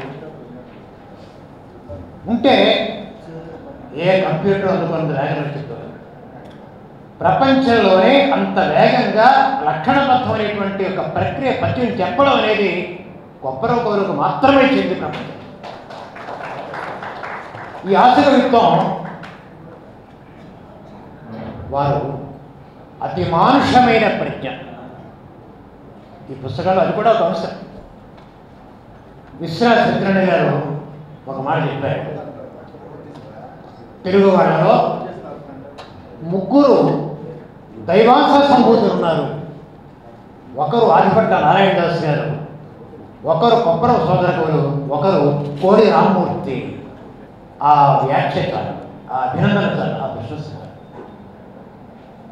ఎందుకంటే సభలో మాట్లాడడమే కష్టం అంటాం, సభలో కవిత్వం చెప్పడమే కష్టం, సభలో ఆస్తుగా లక్షణబద్ధంగా ఊపిరి ఉండే పద్యం చెప్పడం కోసం 3 లక్షల పైగా పద్యాలు వారు రాస్తే లభించిన చాలా తక్కువ. పద్యాలు చెబితే రాస్తే రాసిన తక్కువ, అంతా మౌఖికమే. రాసిన వాటిలో కొన్ని దొరికినాయి, అవధానంలో కొన్ని లభించాయి, ఆశలు చాలా దొరకాయి. అయితే ఈ పుస్తకం సాహిత్య సర్వస్వాలు చాలా వస్తున్నాయి, చాలా రచయితలు కవులు అందరూ కూడా. వాటికన్నా ఎందుకు భిన్నమైంది? ఇందులో కేవలం లభించిన వారి పద్యాలు అవధానాలు కొన్ని ఉన్నాయి, కొన్ని ఆశలు ఉన్నాయి, లభించిన వారి గ్రంథాలు ఉన్నాయి. అంతేకాకుండా ఇప్పుడే శర్మ గారు చెప్పినట్టుగా సమకాలీన కవి పండిత మేధావుల ప్రశంస, ప్రత్యక్షంగా ఆ అవధానాల్లో పాల్గొన్నవాళ్ళు, పృచ్ఛకులుగా పాల్గొన్నవాళ్ళు, అనేక సభలు వాళ్ళు అభినందించిన వాళ్ళు, వాళ్ళ అభినందనలన్నీ ఇది చాలా విచిత్రం. 20వ శతాబ్దం మొదటి 3 పాదాల్లో, అంటే 1930 నుంచి 34 ప్రాంతాల్లో తెలుగు సాహిత్యం యొక్క చరిత్ర ఇందులో ఉంది. మనం ఆధునిక తెలుగు సాహిత్యం చరిత్రగా చాలా రాశారు. తెలుగు సాహిత్య చరిత్ర 22 రాశారు. ఇందులో ఉన్న విషయాలు చాలా లేవు. ఎందుకంటే పద్యం కనుక, ఆ పద్యాలు కొప్పరకవులు రచన లభించలేదు కనుక, ఎక్కడో అవధానం నుంచి తిరుపతి కొప్పరకవులు అవధానాలు చేసిన వాక్యం మాత్రం తెలుగు సాహిత్య చరిత్రగా విస్మరించినటువంటి మహానుభావుల్లో కొప్పరకవులు గారు అగ్రస్థానంలో ఉన్నారు. విస్మరించిన వాళ్ళు కూడా ఏ ఫర్గాటన్ ఎంపైర్, విజయనగర సామ్రాజ్యం చెప్పినట్టుగా ఏ ఫర్గాటన్ లిటరీ చాప్టర్ తెలుగులో కొప్పరకవుడి జీవితం. ఈ పుస్తకం కూడా అదే. ఏదైతే మన సాహిత్య చరిత్రకారులు నిబద్ధం అక్షరీకరించలేదో ఆ అక్షరీకరించే భాగం ఇవాళ మనకు ఒక పుస్తక రూపంలో మనం చేసుకుంటున్నాం. కొప్పరకవులు అనగానే సాహిత్యం తెలిసిన వాళ్ళకి, చరిత్ర తెలిసిన వాళ్ళకి తిరుపతి వెంకట కవులు వెర్సెస్ కొప్పరకవులు ఆ రోజుల్లో ఎలా ఉండేది, వాళ్ళ స్పర్ధలు ఎందుకు వచ్చినాయి, ఒకరు ఎలా ప్రశ్నించుకున్నారు, ఎలా మనస్పర్ధలు వచ్చినాయి, ఇదంతా ఒక సాహిత్య సంచలనం. అవి ఇవాళ ఉన్నాయి భావజాలు, రైటిస్ట్ రైటర్లు, లెఫ్టిస్ట్ రైటర్లు, సెంట్రిస్ట్ రైటర్లు, ఇవన్నీ కూడా సాహిత్యానికి మంచి చేసి తెలుగు సాహిత్యంలో ముఖ్యంగా పద్య కవిత్వంలో ఒక సంచలనాత్మకమైనటువంటి అధ్యాయాన్ని ఈ పుస్తకంలో వారు ఆవిష్కరించారు. ఇది చరిత్ర, ఈ తరానికి తెలియదు. అందువల్ల కేవలం పద్యం అంటే ఈ తరానికి అర్థం కాదు. పద్యం దేనికంటే అంటాం, పద్యం అనేది తెలుగు సంస్కృతికి ప్రాణం లాంటిది. ఒక శతకాలు చెప్తారు, గుడి పూలును నుయ్యి పూడును వాడి నీళ్లకు గట్టు దిగును వనమును కిలమవు చెడని పద్యం ఒక్కటి గుడి ఎడమల కీర్తి కన్న గువ్వల చెల్ల. ఇవన్నీ పోతాయి, కానీ పద్యం మాత్రం నిలబడుతుంది. పద్యాన్ని చంపాలని చాలా ప్రయత్నాలు జరిగాయి. ఎందుకంటే అది ఆధునిక భావజాలానికి వాహిక కాదు అని. అవధానంలో ప్రశ్న అడుగుతారు, ట్రంప్ గారి పరిపాలన గురించి చెప్పండి, జిఎస్టీ గురించి చెప్పండి. అవధానికి పద్యం చెప్పడం ఒకటే వస్తే చాలు. ఆశుగా చెప్పండి. ఇప్పుడు కాదు, ఆ రోజుల్లో ఇందులో పద్యాలు మనం చూసినట్టయితే ఆ రోజుల్లో సమకాలీన ప్రపంచం గురించి, మరి చీపురు గురించి పద్యం చెప్పమన్నారు, దోమ గురించి పద్యం చెప్పమన్నారు, కత్తెర గురించి చెప్పమన్నారు. కత్తెర గురించి అద్భుతంగా చెప్పారు. కత్తెర మనుషులు ఐక్యమత్యంగా ఉంటే ఎంత మంచి పని చేయగలరో కత్తెర చెప్తుంది. కత్తెర మన కళ్ళ ముందు ఆవిష్కరిస్తుంది. కాబట్టి ఆ రోజు కొబ్బరి కబురు మరే కదా ఏ అవధానైనా సరే కేవలం భాష పాండిత్యం ఉంటే చాలు, లౌకిక ప్రజ్ఞ ఉండాలి, సమకాలీన ప్రపంచం పట్ల అవగాహన ఉండాలి, సత్యస్ఫూర్తి ఉండాలి. ఇవన్నీ పుష్కలంగా ఉన్నవాళ్ళు కనుకనే ఇవాళ మనం కొప్పరకూల పద్యాల గురించి మాట్లాడుకుంటున్నాం. ఎంతోమందిని మనం మర్చిపోతుంటాం. ఇవాళ ఈ ఊళ్ళోనే మారేపల్లి రామచంద్ర కవి గారు ఉన్నారు. ఈ నెల తెలుగు వెలుగులో నేనే వారి మీద వ్యాసం రాసిన తెలుగు ఋషి పేరుతో. అది చూశాక తెలంగాణ రాయలసీమ ప్రాంతాల నుంచి ఈయన పేరు ఎప్పుడూ వినలేదండి, విశాఖపట్నం అంత గొప్ప వ్యక్తి ఉంటే మాకు తెలియదండి అని నాకు విపరీతంగా అన్నిటికీ ఫోన్లు వస్తున్నాయి. మరి కొప్పర కవులు ఆ రోజుల్లో అవధానాలతో ఆశకవిత్వంతో అనేక ఇవాళ అవధానాలు పట్టణాలతో పల్లెటూళ్ళలో జరగట్లేదు. ఆ రోజుల్లో వారు చీరాలలో బాపట్లో అవధానాలు పెడితే రైల్వే స్టేషన్కి ఊరి గ్రామ ప్రజల పౌరులు వచ్చి మేళతాళాలతో స్వాగతం చెప్పి తీసుకెళ్ళారు. అది ఆ రోజుల్లో కవిత్వానికి ఉండే ఆధారం, కవులకు ఉండే ఆధారం. కొప్పర కవులకు ఆ రోజుల్లో చెమకర ఒకటి వేరే గతి రచించిరేని సమకాలం వారిలో మెచ్చరే కదా, కానీ సమకాలం వారి మెప్పు కూడా పొందారు. ఇంకా చాలా పేర్లు చెప్పారు. కావ్యఖండ వాసిష్ఠ గణపతి అని అంటారు. శారద లాస్యం చేస్తోందర్రా మీ ముఖాంబోజ వినిర్గత వాక్సుధా రసధార రూపంలో. కావ్యాలన్నీ కంఠంలో దాచుకున్నవారు. కర్లకంఠుడు అంటామే, ఈయన కావ్యకంఠుడు వాసిష్ఠ గణపతి. వేటి ప్రభాకర శాస్త్రి గారు పలికిన పలుకుల్లా పద్యపది. ఎంతోమంది సమకాలి వారికన్నా పెద్దవాళ్ళు అందరూ, వేద వెంకటేశ్వర శాస్త్రి గారు ఇంకా చాలామంది. అలా ఎంతోమంది, టంగులూరి ప్రకాశం గారు, కొండ వెంకటప్పయ్య గారు. ఇందులో వారి అభినందన పద్యాలు చూస్తే కొప్పరపు కవుల పద్యాలు అలా ఉండగా ఆ రోజుల్లో ఎంతమంది పద్య కవులు ఉన్నారు. వాళ్ళు నిజానికి కవులు గారు, సందర్భం వస్తే అప్పటి కూడా పద్యం చెప్పేవాళ్ళు సభలో. ఇవాళ అవధానాల్లో ఛందస్సు తెలియని వాళ్ళు కూడా పుచ్చుకలో ఉండాల్సిన పరిస్థితులు ఉన్నాయి. కానీ ఆ రోజుల్లో అవధానంలో పుచ్చకులు అంటే అవధానం నిలబెట్టేస్తారు. మహాపండితులు ఉండేవారు, మహాకవులు ఉండేవారు. అలాంటి వాళ్ళని ఎదుర్కొని పద్యాలు చెప్పారు. ఇందులో ఒక ప్రత్యేకమైనది ఏమిటంటే ఆయా అవధానాలు ఎక్కడెక్కడ జరిగాయి, ఏ సంస్థలు జరిగాయి, 10లో 11లో అవన్నీ కూడా రికార్డ్ చేశారు. పుచ్చకల అడిగిన ప్రశ్నలు సమాధానాలు చెప్పారు. దానికి వారి ప్రశంసలు ఇచ్చారు, అభినందనలు ఇచ్చారు. శ్రీపాద కృష్ణమూర్తి శాస్త్రి గారు అంటారు, ఆయన మన రాష్ట్రానికి పనిచేశారు, కవిసార్వభౌముడు. గడియకులు పద్యములు అఖండ జమ్మరవరాయ ధీరులై కడిమి గలార సత్కవులు కలికిరి పెక్కురు పూతలపునను వడిగల వారి నెల గడవను గలబోయేను మీ కవిత్వపు బడి కుదుకంపు కూర్చే మది మాటికి కొప్పరకం కలిగిస్తాను. అలాగే ఇందాక చెప్పారు, కొప్పర కవుల యొక్క కవితా స్వభావం తడైరు ప్రశ్నం బడిగిన తడవల పలుకులకు కాగా తడబడరెప్పుడును నుడువుల ముడుకలు తొంపగా వడి వడి వచ్చీంత్రములు బలించినట్టు. బలిజేపల్లి లక్ష్మీకాంతం గారు అంటే సత్యహరిశ్చంద్ర నాటకర్త. వారి ప్రశంస సత్యహరిశ్చంద్ర నాటకం బలిజేపల్లి వారు ఇవాళ మనందరికీ తెలుసు. వారు కొప్పర కవులను ప్రశంసించే చూడండి.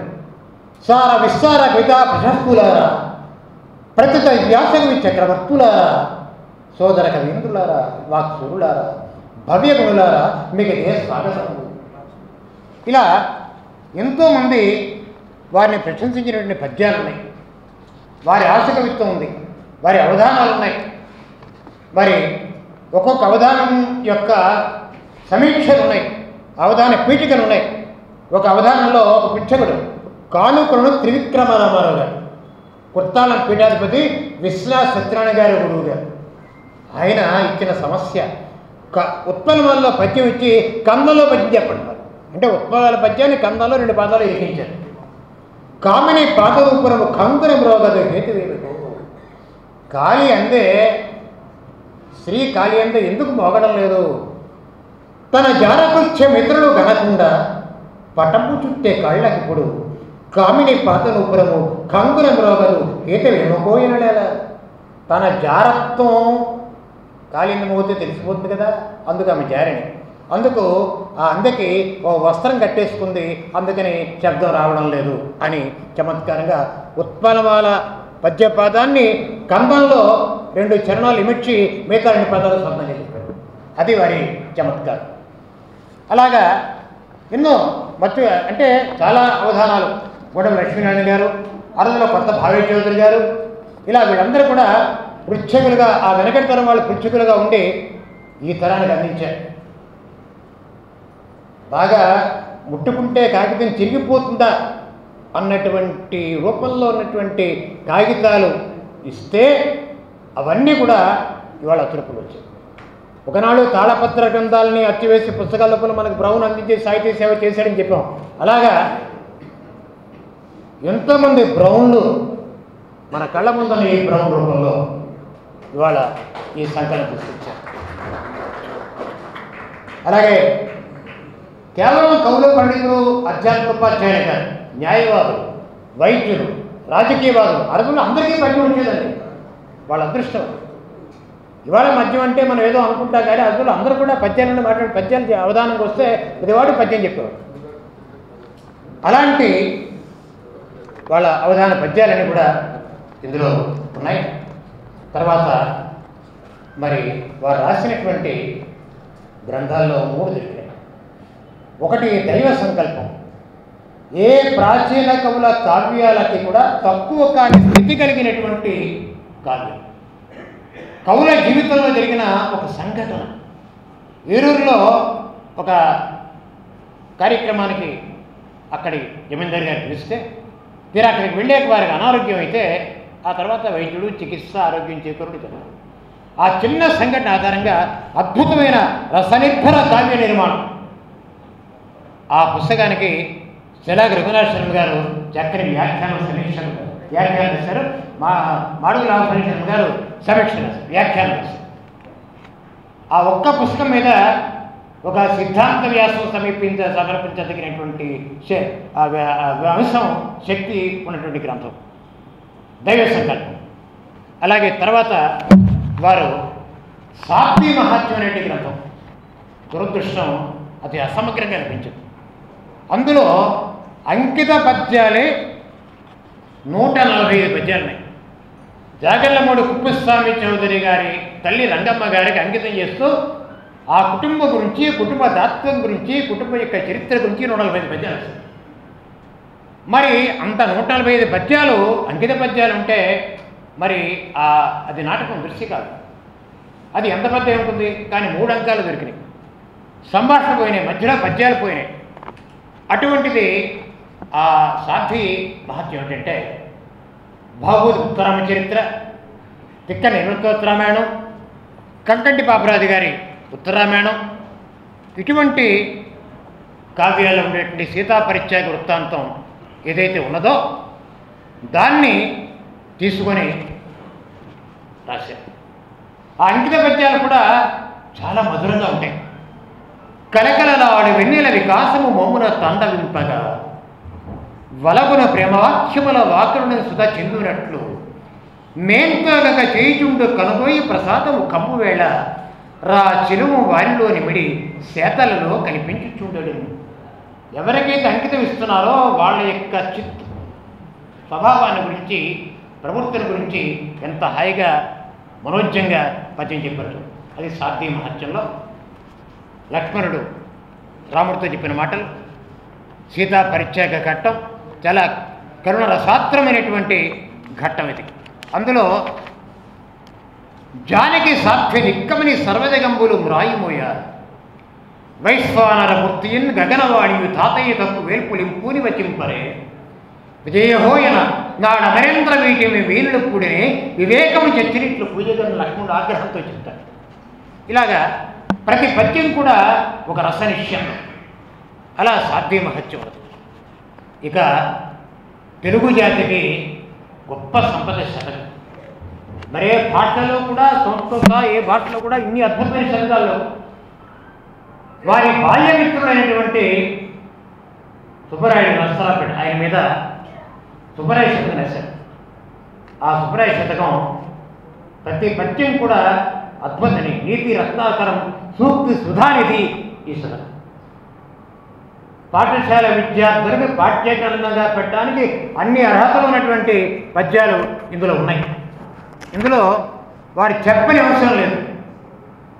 మరి విద్యార్థుల గురించి, దాతృత్వం గురించి, ప్రభు ధర్మం గురించి, జామాత గురించి, సత్యం గురించి, ధర్మ గురించి, మాత గురించి, పెద్ద గురించి ఎంత అధికారం ఉన్ననో అంత శాంతమున్నతో వాని గనక ఉత్సాహించు చల్లగాలి పైవతం బెసగినట్లు సుగుణ సుమదాయ ఉన్నయ సుబ్బరాయ ఇది బహుటం. ఇలాగా శతకం, సోమేశ్వర శతకం, నారాయణ శతకం ఇవి లభించినటువంటి మేరకు మాత్రమే ఇవి గ్రంథస్థం చేయబడ్డాయి. ఆ తర్వాత అనుబంధంలో రకరకాల పత్రికల్లో వారు రాసినవి, వారి మిత్రులు రాసినవి. ఇవాళ పత్రికల పేరు కూడా మన దగ్గర కృష్ణా పత్రిక, మనోరంజని, సరస్వతి, అభినవ సరస్వతి ఈ పత్రిక. అంటే ఈ తరానికి లభ్యం కానిటువంటి అపూర్వమైనటువంటి సాహిత్య సంపద మన కళ్ళ ముందు అక్షర రూపంలో ఈ కొప్పరపల్లి విజ్ఞాన సరస్వతి రూపంలో వచ్చింది. ఇవాళ చాలా పుస్తకాలు చదువుతూ ఉంటాం. కొన్నింటిని బుక్స్ ఆఫ్ ఆల్ టైమ్స్ అంటాం. భాష మీద, సాహిత్యం మీద, పద్యం మీద, తెలుగు సంస్కృతి మీద అభిమానం ఉన్న ప్రతి ఒక్కడూ కూడా మన ఇంట్లో పుస్తకాల బీరువాలో పదిలంగా దాచుకోవాల్సినటువంటి ఒక అపూర్వమైన గ్రంథం ఈ పుస్తకం. సూర్యారావు గారికి ధన్యవాదాలు. ఇప్పుడు మా శర్మ గారు ఒక 60 సెకండ్లు మాట్లాడతారు. ఈరోజు ఈ కొప్పరపుకోవల సాహిత్య సర్వస్వంలోని ఆ సారస్వతాన్ని, ఆ సౌందర్యాన్ని ఆవిష్కరించడానికి ప్రత్యేకంగా వచ్చారు శ్రీ సుద్దాల అశోక్ తేజ గారు. వారిని మనం స్వాగతిద్దాం. వారి తండ్రి గారు సుద్దాల హనుమంతు గారు. వారు వాగ్గేయకారుడు. తెలంగాణ ప్రాంతంలో పల్లెపల్లెల్లో పాట వినిపించి పాట పట్ల, మాట పట్ల, పద్యం పట్ల, తెలుగు పట్ల ప్రేమను పెంచిన సుద్దాల హనుమంతు గారి వారసులు సుద్దాల అశోక్ తేజ గారు. కేవలం వారసత్వమే కాక సారస్వత వారసత్వాన్ని పుణికిపుచ్చుకున్నవారు సుద్దాల అశోక్ తేజ గారు. కవిత్వం రాయటం, పద్యాలు, పాటలు కాక సుద్దాల హనుమంతు గారి కవిత్వాన్ని ఇలాగే కొప్పరకపోలాగే వారు కూడా వేమనలాగానే ఆసుగా చెప్పేవాళ్ళు. అప్పటికప్పుడు పాటగా వాక్కు గేయం ఒకేసారి వచ్చిన వాళ్ళే వాగ్గేయకారులు అంటారు. అప్పటికప్పుడు పాటగా అన్ని ఆయనే పాడుతూ ఎన్నో ఆ నేలపైన ఉంటే వాటన్నిటిని సేకరిస్తూ ఒక పుస్తకాలుగా వేస్తూ ప్రతి సంవత్సరం కూడా సుద్దాల హనుమంతు గారి పేరు మీద అద్భుతమైన పురస్కారాన్ని ఇస్తూ తండ్రి సేవను, తండ్రి రుణాన్ని, ఋషి రుణాన్ని, కవి రుణాన్ని తీర్చుకుంటున్న కవి సుద్దాల అశోక్ తేజ గారు. తెలుగు సినిమా పాటకు జాతీయ పురస్కారాన్ని తీసుకొచ్చిన ముగ్గురు కవి ప్రముఖుల్లో ఒకరు సుద్దాల అశోక్ తేజ గారు. మొట్టమొదటి పురస్కారం తెలుగు సినిమా పాటకు జాతీయ పురస్కారం తీసుకొచ్చిన వాడు శ్రీశ్రీ.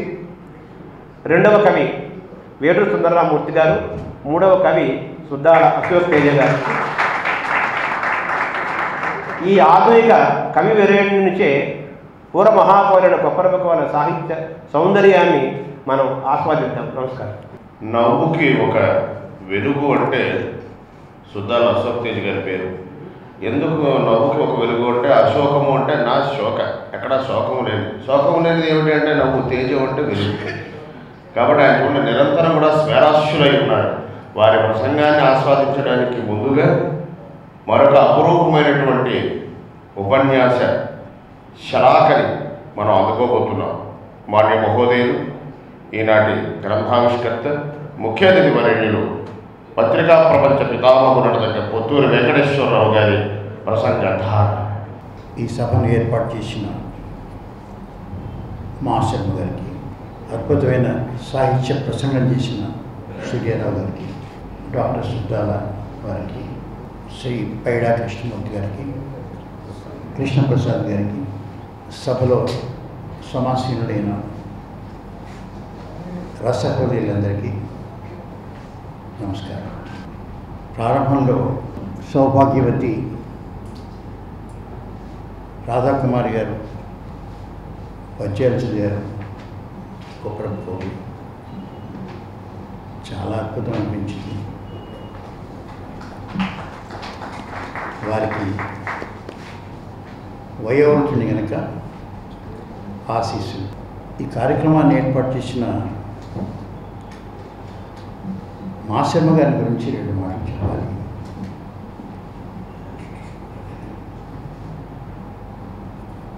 కొన్ని దశాబ్దుల కాలం తిరుపతి వెంకట కవుల్ని, కొప్పరపు కవుల్ని మరచిపోయిన సందర్భాన్ని దృష్టిలో పెట్టుకొని శర్మ గారు కొప్పరపు కవుల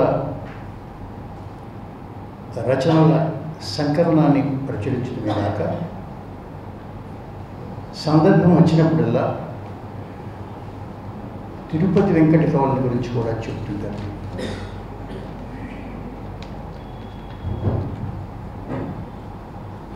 నేను చదువుకుంటున్న రోజుల్లో సుమారు అర్ధ శతాబ్ది కాలం అలాని పూర్వం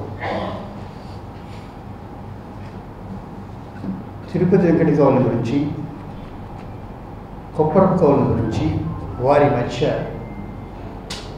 బహుకాలం సాగిన వివాదాల గురించి ఇప్పుడు సిద్ధేశ్వరానంద భారతీ స్వామిగా ఉన్న డాక్టర్ ప్రసాదరాయ కులపతి గారు, నేను బాల్య స్నేహితులు. మా చిన్నతనంలో కులపతి గారు కొప్పరపు కవుల పద్యాలని, తిరుపతి వెంకట కవుల పద్యాలని వినిపిస్తుండేవారు. ఆ రోజుల్లో అవధాన విద్య ఎలా ఉండేది, సమస్యలను పూరించడం అంటే ఎలా ఉండేది, అవి ప్రత్యక్షంగా పండితుల నుంచి, కవుల నుంచి విన్నటువంటి అనుభవం నాకుంది. కులపతి గారు కూడా అవధానాలు చేసేవారు. కొప్పరపు సీతారామప్రసాద్ గారు నాకు వ్యక్తిగతంగా తెలిసినవారు. నా వివాహంలో ఆయన అవధానం చేశారు. ఆ రోజుల్లో ఎక్కడ అవధానం జరిగినా లాలూచి కుస్తీలాగా కాదు, ఒక సమస్య ఇస్తే పట్టుబట్టి చూద్దాం ఈ అవధానాన్ని అనుకొని ఇచ్చేవాడు. నా వివాహంలో జరిగిన అవధానంలో నాకు జ్ఞాపకం ఉంది. సీతారామప్రసాద్ గారికి ఇచ్చినటువంటి అరగజము గన్న గజము తానడుగు చిన్న, నాటికి నేటికి సంతృప్తికరంగా పూరించిన వాళ్ళు నాకు కనిపించరు.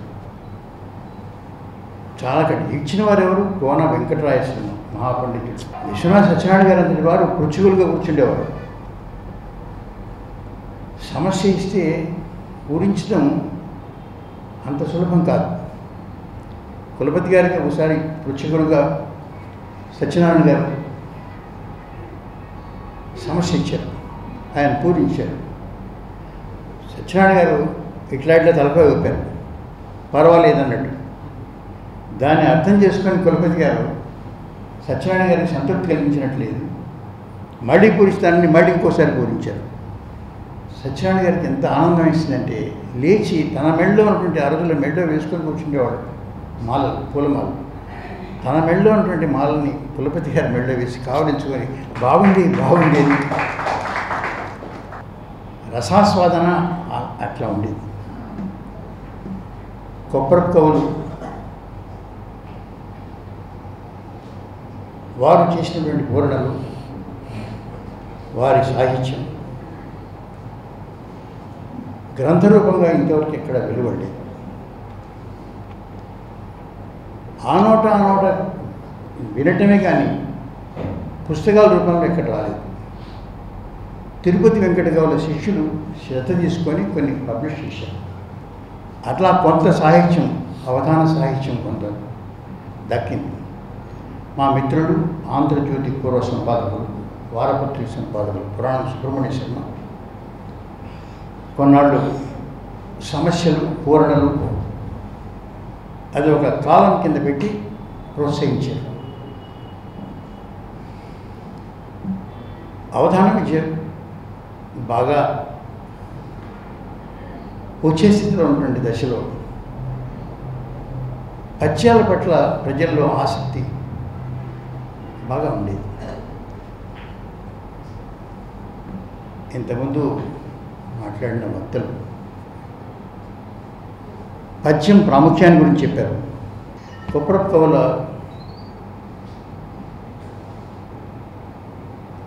సాహిత్యాన్ని గ్రంథ రూపంలో ప్రచురించిన మా శర్మ గారు ఈ పుస్తకం చూస్తే దీంట్లో ఎక్కడెక్కడ సంపాదించారు, సేకరించారు, ఇది ఏ విశ్వవిద్యాలయం ఎవరి చేత పిహెచ్డి చేయించలేదే దీని మీద. ఈ మా శర్మ గారు ఇంత గొప్పగా విషయ సేకరణ చేయటమే కాకుండా దాని విశ్లేషణ కూడా చాలా బాగుంది. అవకాశం ఉంటే నిజంగా ఏ యూనివర్సిటీ అయినా మీకు 1 కాదు 2 పిహెచ్డీలు ఇవ్వాలి శర్మ గారు. అంత చక్కగా మీరు రాశారు. రీసెర్చ్ ఉంది దీంట్లో ఆయన రాసిన పుస్తకం. కొప్పరపు కవుల గురించి, తిరుపతి వెంకట కవుల గురించి మనం జ్ఞాపకం చేసుకున్నప్పుడు వారు ఉపాసన చేసేవారు. బెల్లంకొండ రామరాయ కవి గురించి ప్రస్తావన చేశారు ఇందాక. ఆయన హయగ్రీవ ఉపాసన. కొప్పరపు కవులు కావ్య ప్రారంభంలో విఘ్నేశ్వర స్తవం కాదు చేసింది ఆయన, హనుమంతుడి స్తవం. కారణం ఏమిటంటే ఆయన హనుమతు ఉపాసన సుబ్బరాయ కవి గారు.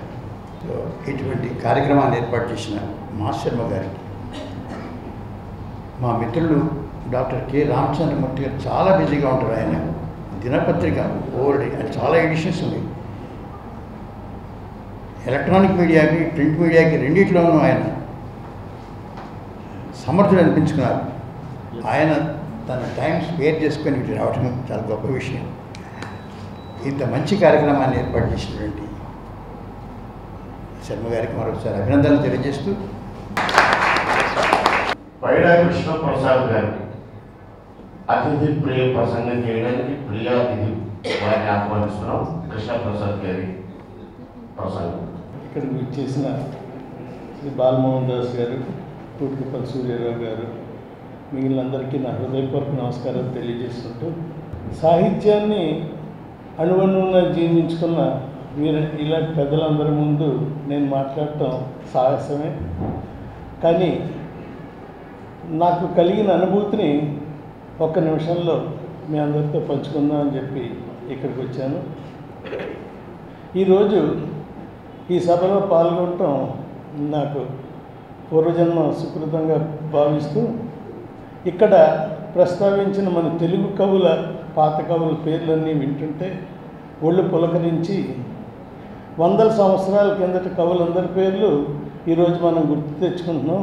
కానీ ఈ రోజున తెలుగు సాహిత్యంలో ఆస్కవిత్వం చెప్తున్న వాళ్ళ గురించి 100 సంవత్సరాల తర్వాత మన తర్వాత తరాలకి గుర్తుంటుందా అన్న ఒక ప్రశ్న నా మనసులో ఉదయించింది.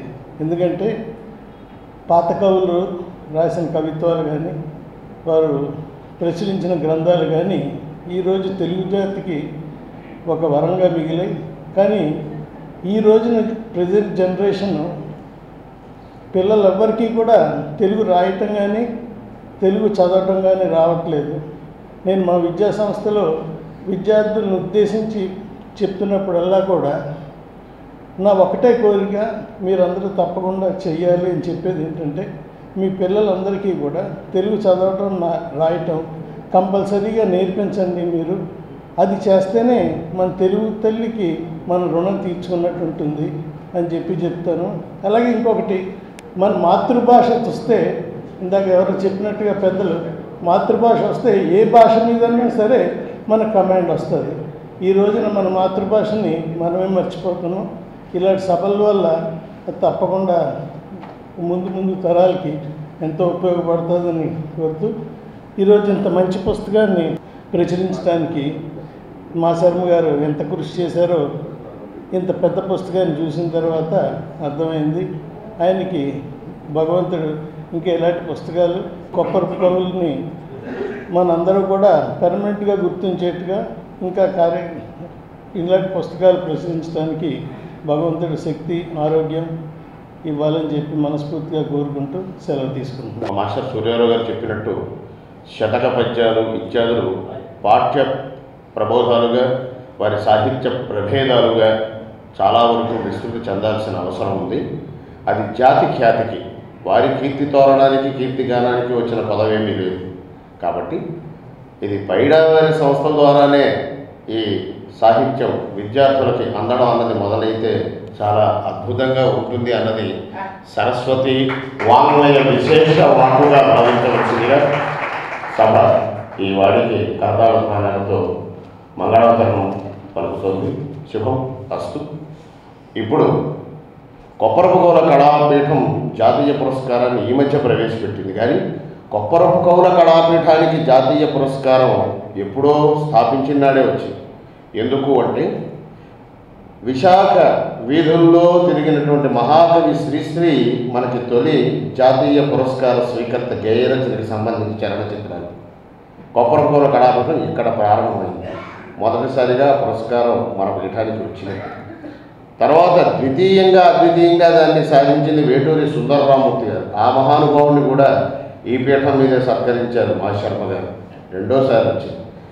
అలాగ శ్రీశ్రీ తిరుగాడిన వీధుల్లో అదే విధులను నిర్వర్తించిన వేటూరి సుందరరామూర్తి గారు సత్కారం పొందిన వేదికపై మళ్ళీ నేను సైతం ప్రపంచాగ్నికి సమిధనొక్కటి ఆహుతిచ్చాను, నేను సైతం విశ్వవీణకు తంత్రిడై మూర్ఛనలు పోతాను అన్న మహాకవి శ్రీశ్రీ అడుగు జాడలలో బెడమలలో నడిచి జాతీయ పురస్కారం తీయనిది ఇంకెవరూ తీయలేదు. దాన్ని సాధించి పెట్టిన సుద్దాల అశోక తేజ గారి ప్రసంగాన్ని మనం వినబోతున్నాం. కొప్పరపు కవుల 120 ఏళ్ల కవితా ప్రస్థానానికి, కొప్పరపు కవుల జయంతి సాహిత్య సర్వస్వ గ్రంథావిష్కరణ మహోత్సవ సభకు సభాధ్యక్షత వహిస్తున్న శ్రీ కె రామచంద్రమూర్తి గారు, ఎడిటోరియల్ డైరెక్టర్, సాక్షి మీడియా గ్రూప్. నేను సినిమా రంగంలోకి వచ్చిన తొలి రోజుల నుంచి మా నాన్న మీద ఉన్న ప్రేమో, గౌరవమో, అభిమానంతోనో నన్ను ఆశీర్వదిస్తూ నన్ను ప్రోత్సహిస్తున్నటువంటి దయగల్ల తండ్రి రామచంద్రమూర్తి గారికి, ముఖ్య అతిథిగా విచ్చేసిన శ్రీ పుత్తూరి వెంకటేశ్వరరావు గారు, ఆయన నేను పితృతుల్యుడు అంటున్నాను. ఎందుకంటే ఇప్పుడే సభ ప్రారంభానికి ముందే నేను నమస్కారం చేసిన తర్వాత 20 ఏళ్ళుగా నీకు పేరు బాగానే వస్తుంది సినిమా కవిగా, కానీ సినిమా కవిగా నీ జీవితానికి నువ్వు సంతోషకరంగా ఉండేలాగా అది నిన్ను ప్రోత్సహిస్తుందా లేదా అని నన్ను ఇంతవరకు ఇన్నేళ్లలో అడిగిన వాళ్ళు లేరు. మా నాన్నే నా పక్కన కూర్చుని నన్ను అడిగినట్టుగా అనిపించింది సార్. అలాగే ఇవాళ కొప్పరపు కుటుంబ సభ్యులం మనం అన్నారు రామచంద్రమూర్తి గారు. ఆ కొప్పరపు కవుల కుటుంబంలో నన్ను కూడా ఒక సభ్యుల్ని చేసినటువంటి మా శర్మ గారికి నమస్కారం. ఈరోజు అన్నమయ్య గురించి మాట్లాడాలంటే వేటూరు ప్రభాకర శాస్త్రి గుర్తు చేసుకుంటామన్నారు. నేను రేపు ఒక 100 ఏళ్ల తర్వాత కొప్పరపు కవుల గురించి మాట్లాడాలంటే మా శర్మ గురించి తెలుసుకోవాల్సిన పరిస్థితి. మా ఇద్దరికీ ఉన్న అనుబంధమో లేకపోతే ఇది ఏంటో తెలియదు, కానీ మా నాన్న గాలికి పాడినటువంటి అనేకమైనటువంటి పాటల్ని చాలా కష్టపడి నేను పుస్తకంగా తీసుకొచ్చాను. 2010లో సరిగ్గా అదే పని చేస్తున్న శర్మ గారిని చూస్తే మా ఇద్దరిది కూడా ఏ జన్మలోనూ ఏదో ఒక సోదర బంధం ఉందేమో అనిపించింది. ఇవాళ గ్రంథ సమీక్ష చేసిన డాక్టర్ డివి సూర్యారావు గారు, ఇంతకుముందు మాట్లాడినటువంటి బైడా కృష్ణప్రసాద్ గారు, అలాగే మమ్మల్ని అందరినీ రసానంద స్నానంలో ముంచేసినటువంటి రాంభట్ల నృసింహ శర్మ గారు, ఈరోజు ప్రార్థనా శ్లోకం పాడినటువంటి శ్రీ విద్య, అలాగే కొప్పరపు కవుల యొక్క పద్యగానం చేసిన ఆలమూరు రాధాకుమారి, చాలా గొప్పగా పాడామమ్మా. ఎందుకంటే మేము ఊరికి పాటల లోకంలోనే ఉంటాం కాబట్టి మీరు పద్యం పాడుతుంటే ఒక పాటల తోట లోపల విహరించినట్టుగా అనిపించింది. అది కొప్పరపు కవుల పాటల తోటలు. కొప్పరపు కవుల గురించి ఇప్పటిదాకా మాట్లాడుతుంటే విన్నారు కదా పెద్దలందరూ. ఎదురుగా చాలామంది మహానుభావులు ఉన్నారు. 92 ఏళ్ల మహాకవి ఇక్కడ కూర్చొని ఉన్నాడు. ఇప్పటిదాకా సాక్షిభూత ప్రేక్షక దేవుడిగా ఉన్న గొల్లపూడి మారుతరావు గారు ఇప్పటిదాకా ఉన్నారు. వాళ్ళందరికీ నమస్కారం.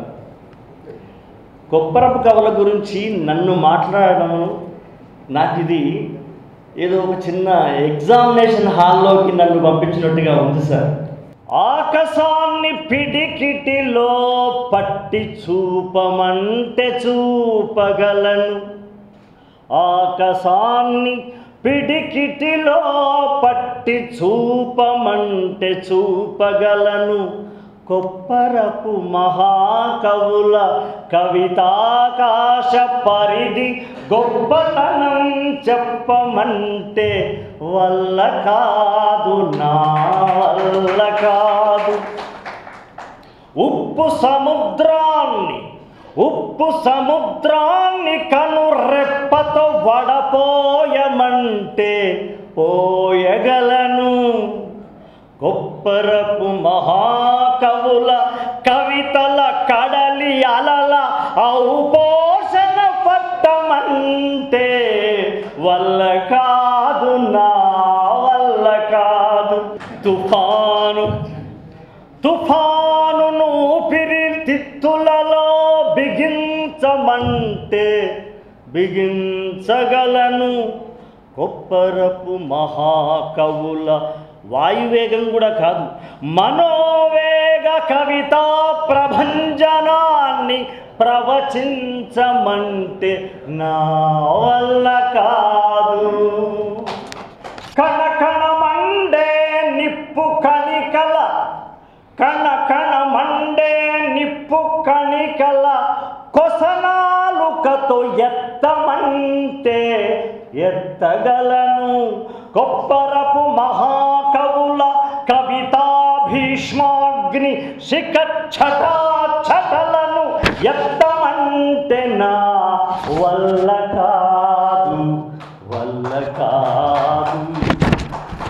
భూతల ప్రదక్షిణం ఒక లిప్తలో చుట్టేయమంటే అదెంత అని నవ్వుతూ చుట్టేయగలను, కొప్పరపు మహాకవుల భ్రూతలాన్ని చుట్టమంటే ఈ జన్మకు సాధ్యమవదు. అది నేను కొప్పరపు కవుల గురించి చెప్పాల్సిన అంశం. కవిత్వం అంటే చాలామంది చాలా రకాలుగా చెప్పారు, కానీ కవిత్వం అంటే నా దృష్టిలో కేవలం ఒక బాంధవ్యం. ఈ నిర్వచనం కరెక్టా కాదా అన్నదాని మీద నాకే నమ్మకం లేదు, కానీ కవిత్వం అంటే నాకు ఒక బాంధవ్యంలా అనిపిస్తుంది. కవికి శ్రోతకి, కవికి పాఠకుడికి, కవికి పూర్వ కవికి, కవికి భవిష్య కవికి ఉన్న అక్షర సంబంధ బాంధవ్యమే కవిత్వం. ఆ కవిత్వంలో ఉన్నటువంటి బాంధవ్యం వల్లనే మనం ఇవాళ ఇంతమందిని ఇక్కడ జమ చేశాం. కొప్పరపు కవులు కారణజన్ములు, రణజన్ములు కూడా, అసాధారణ ధారణ జన్ములు కూడా. అలాంటి మహానుభావుల గురించి ఊరికే అలా గుర్తు చేసుకోవడం తప్ప ఏం లేదు. కానీ నేనొక్క మాట, నన్ను కేంద్ర ప్రభుత్వం ఉభయ రాష్ట్రాల్లో స్వచ్ఛ భారత్ బ్రాండ్ అంబాసిడర్ని చేసింది. స్వచ్ఛ భారత్ బ్రాండ్ అంబాసిడర్లకి చీపురు కట్టకు చాలా దగ్గర సంబంధం. మీకు ఐడియా ఉందో లేదు? కొప్పరపు మహాకవుల యొక్క ఈ సభలో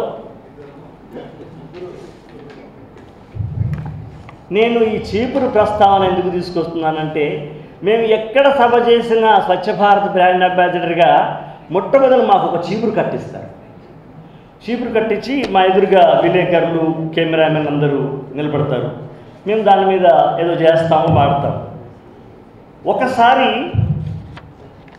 ఈ చీపురు పట్టుకున్నటువంటి ఒక రోడ్లు ఊడ్చే అమ్మలు ఉంటారే మున్సిపాలిటీ కార్మికురాలు, వాళ్ళ గురించి నేను బ్రాండ్ అంబాసిడర్గా చెప్పాల్సి వచ్చింది.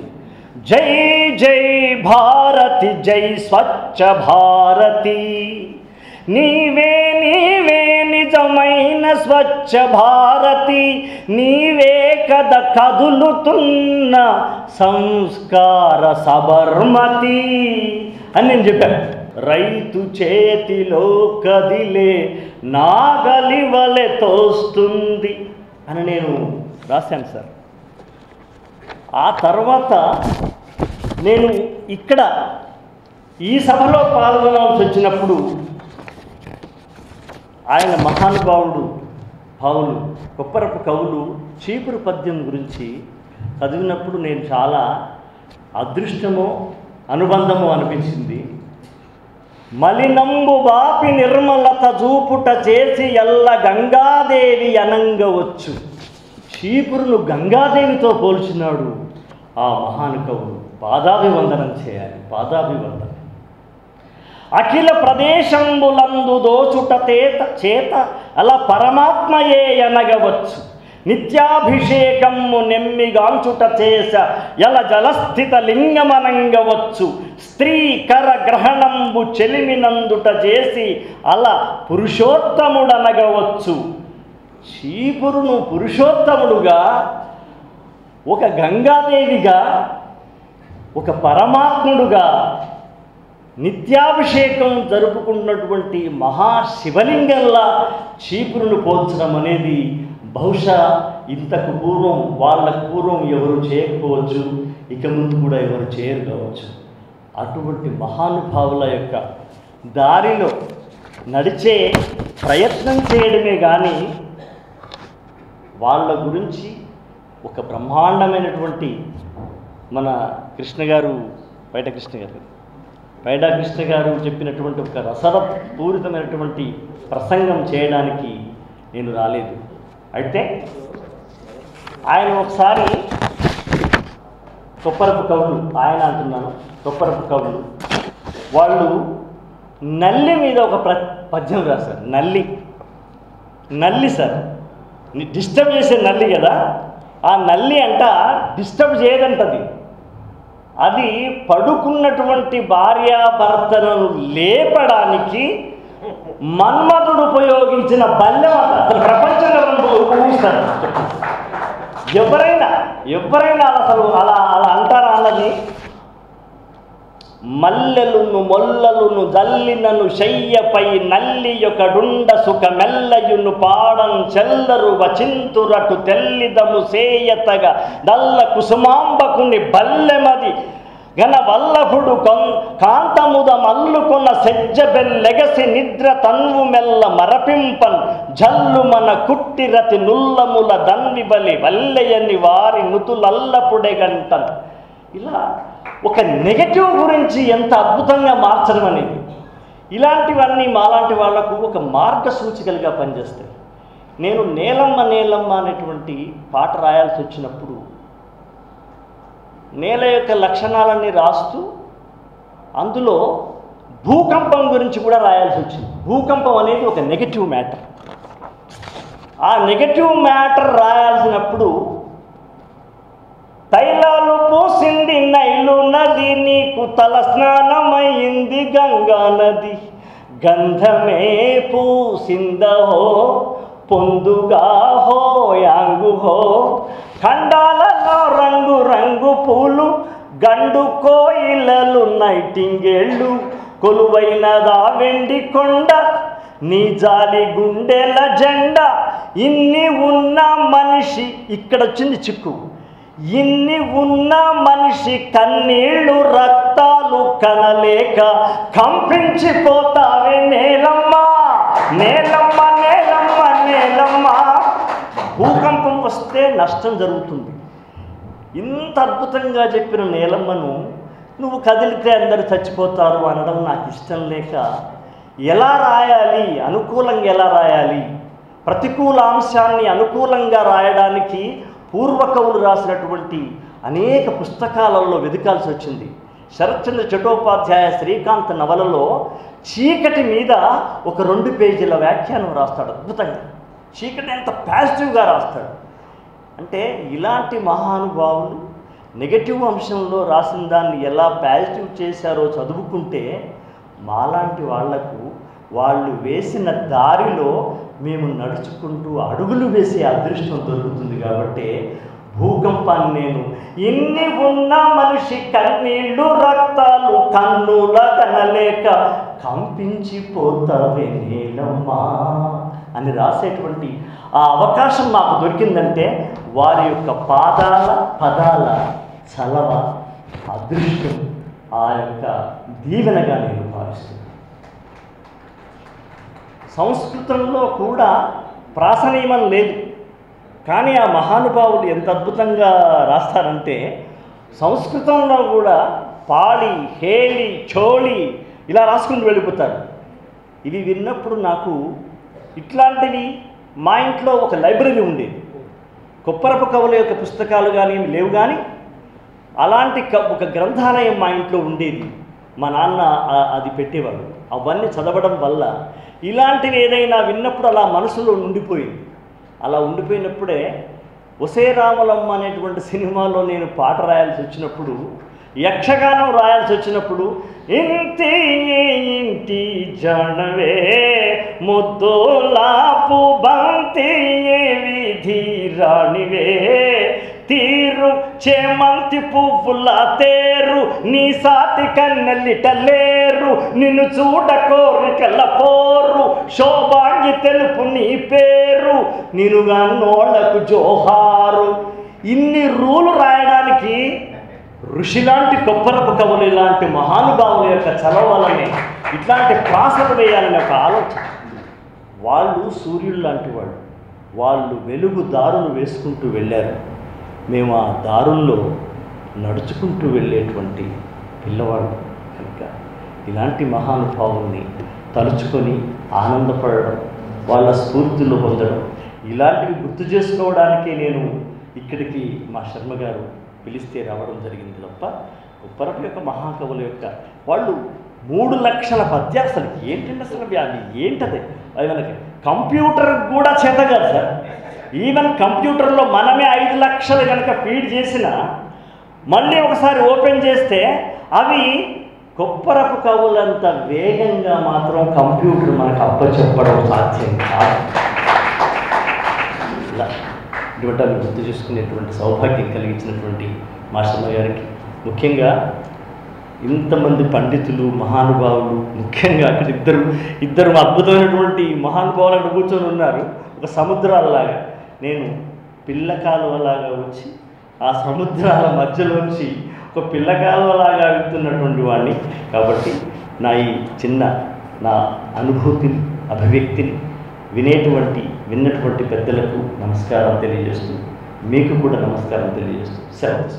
పద్య మయూరం గురులు విప్పింది.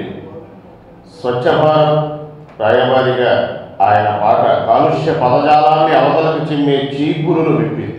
ఎందుకంటే పూర్వ కవివరేణ్యుల కవిత్వాన్ని ఈరోజు మన్నిస్తూ ఆ దారిలో వెళ్తున్నాం అని చెప్పేటటువంటి కవులు ఎవరు మనకు కనబడరు.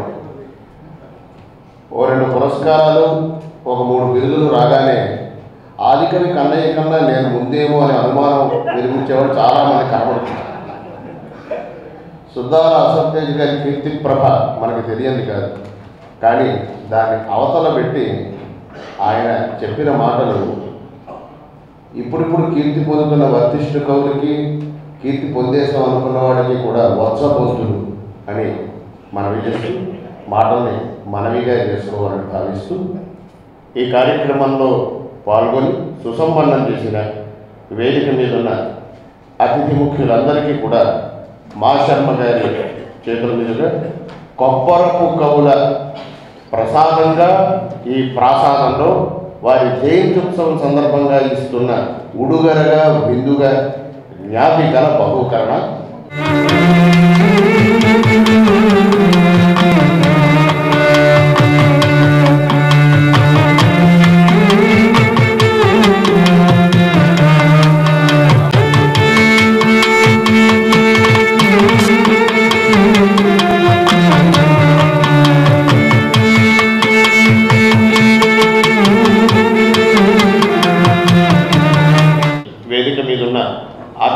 ప్రేక్షకులు అందరికీ కూడా పేరు పేరున అభివాదాలు అందిస్తూ, అలాగే కార్యక్రమానికి విచ్చేసినటువంటి ప్రేక్షక మండలికి సాధువాదాలని సమర్పిస్తూ, ఈ కార్యక్రమం ఆరంభం కావడానికి కొన్ని రోజుల ముందు నుంచి వివిధ ప్రసార మాధ్యమాల ద్వారా పత్రికలు, దర్శనీయ ప్రసార మాధ్యమాలు, శ్రవణీయ ప్రసార మాధ్యమాలు వారందరికీ కూడా పేరు పేరున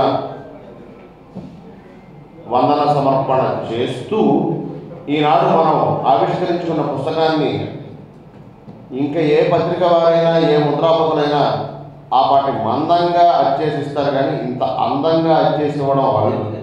ఆ అరుదైన బిరుదానికి అర్హులు సత్యం ఇంప్రింట్స్ కృష్ణకుమార్ గారు.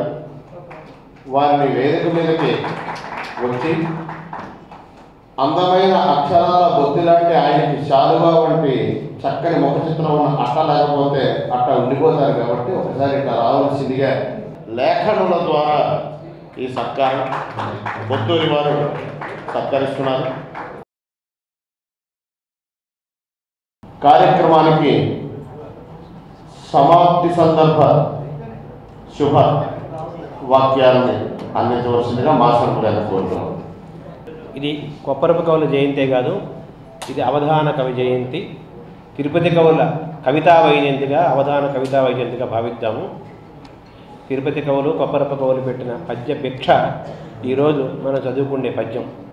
తిరుపతి వెంకటేశ్వర సుధీశ్వరులార మహేశ్వరి కృపాభరిపరలబ్ధ భవ్యమతి వల్లభకానద సర్వసత్కవీశ్వర ధరణీశ్వరార్పిత రసవత్పద పద్యమండనాదరణ గుణ ప్రభూత కవితా వనిత మహితానురాగ సుందరత ముక్తులార రచితాద్భుత కృత్పహిత ప్రబంధ బంధురతర హృత్య పద్యతే తోషిత పండిత మండలి సుద్దు సరసిత నిసరన్ మధురస భ్రమకారి మురశ్రువారి శీకర పరిషిక్త హస్తపట కల్పిత శీతల వాతపోత విస్ఫురిత తనూ సుఖాకరిత పుణ్య జనస్తుతి వాగ్విరామ సంభరిత సమస్త పట్టణ నివాస జనాంచిత మానసాంతరామృత నవానమోదృత సంహిత పద్య కవిత్వ మల్లికా పరిమళ దాష్ట దిక్కువర భాసుర కేసరులార భుజురోత్కర్మనులార మిత్రజన తామర సాకర మిత్రులార సుస్థిర పరమోపకార గుణ సింధువులార శతావధాన ధీపరిణితులార పూర్వకవి బాంధవులార విధేయులైన సోదర కవిలిచ్చి వందన శతంబులివే కరుణని గ్రహించుడి.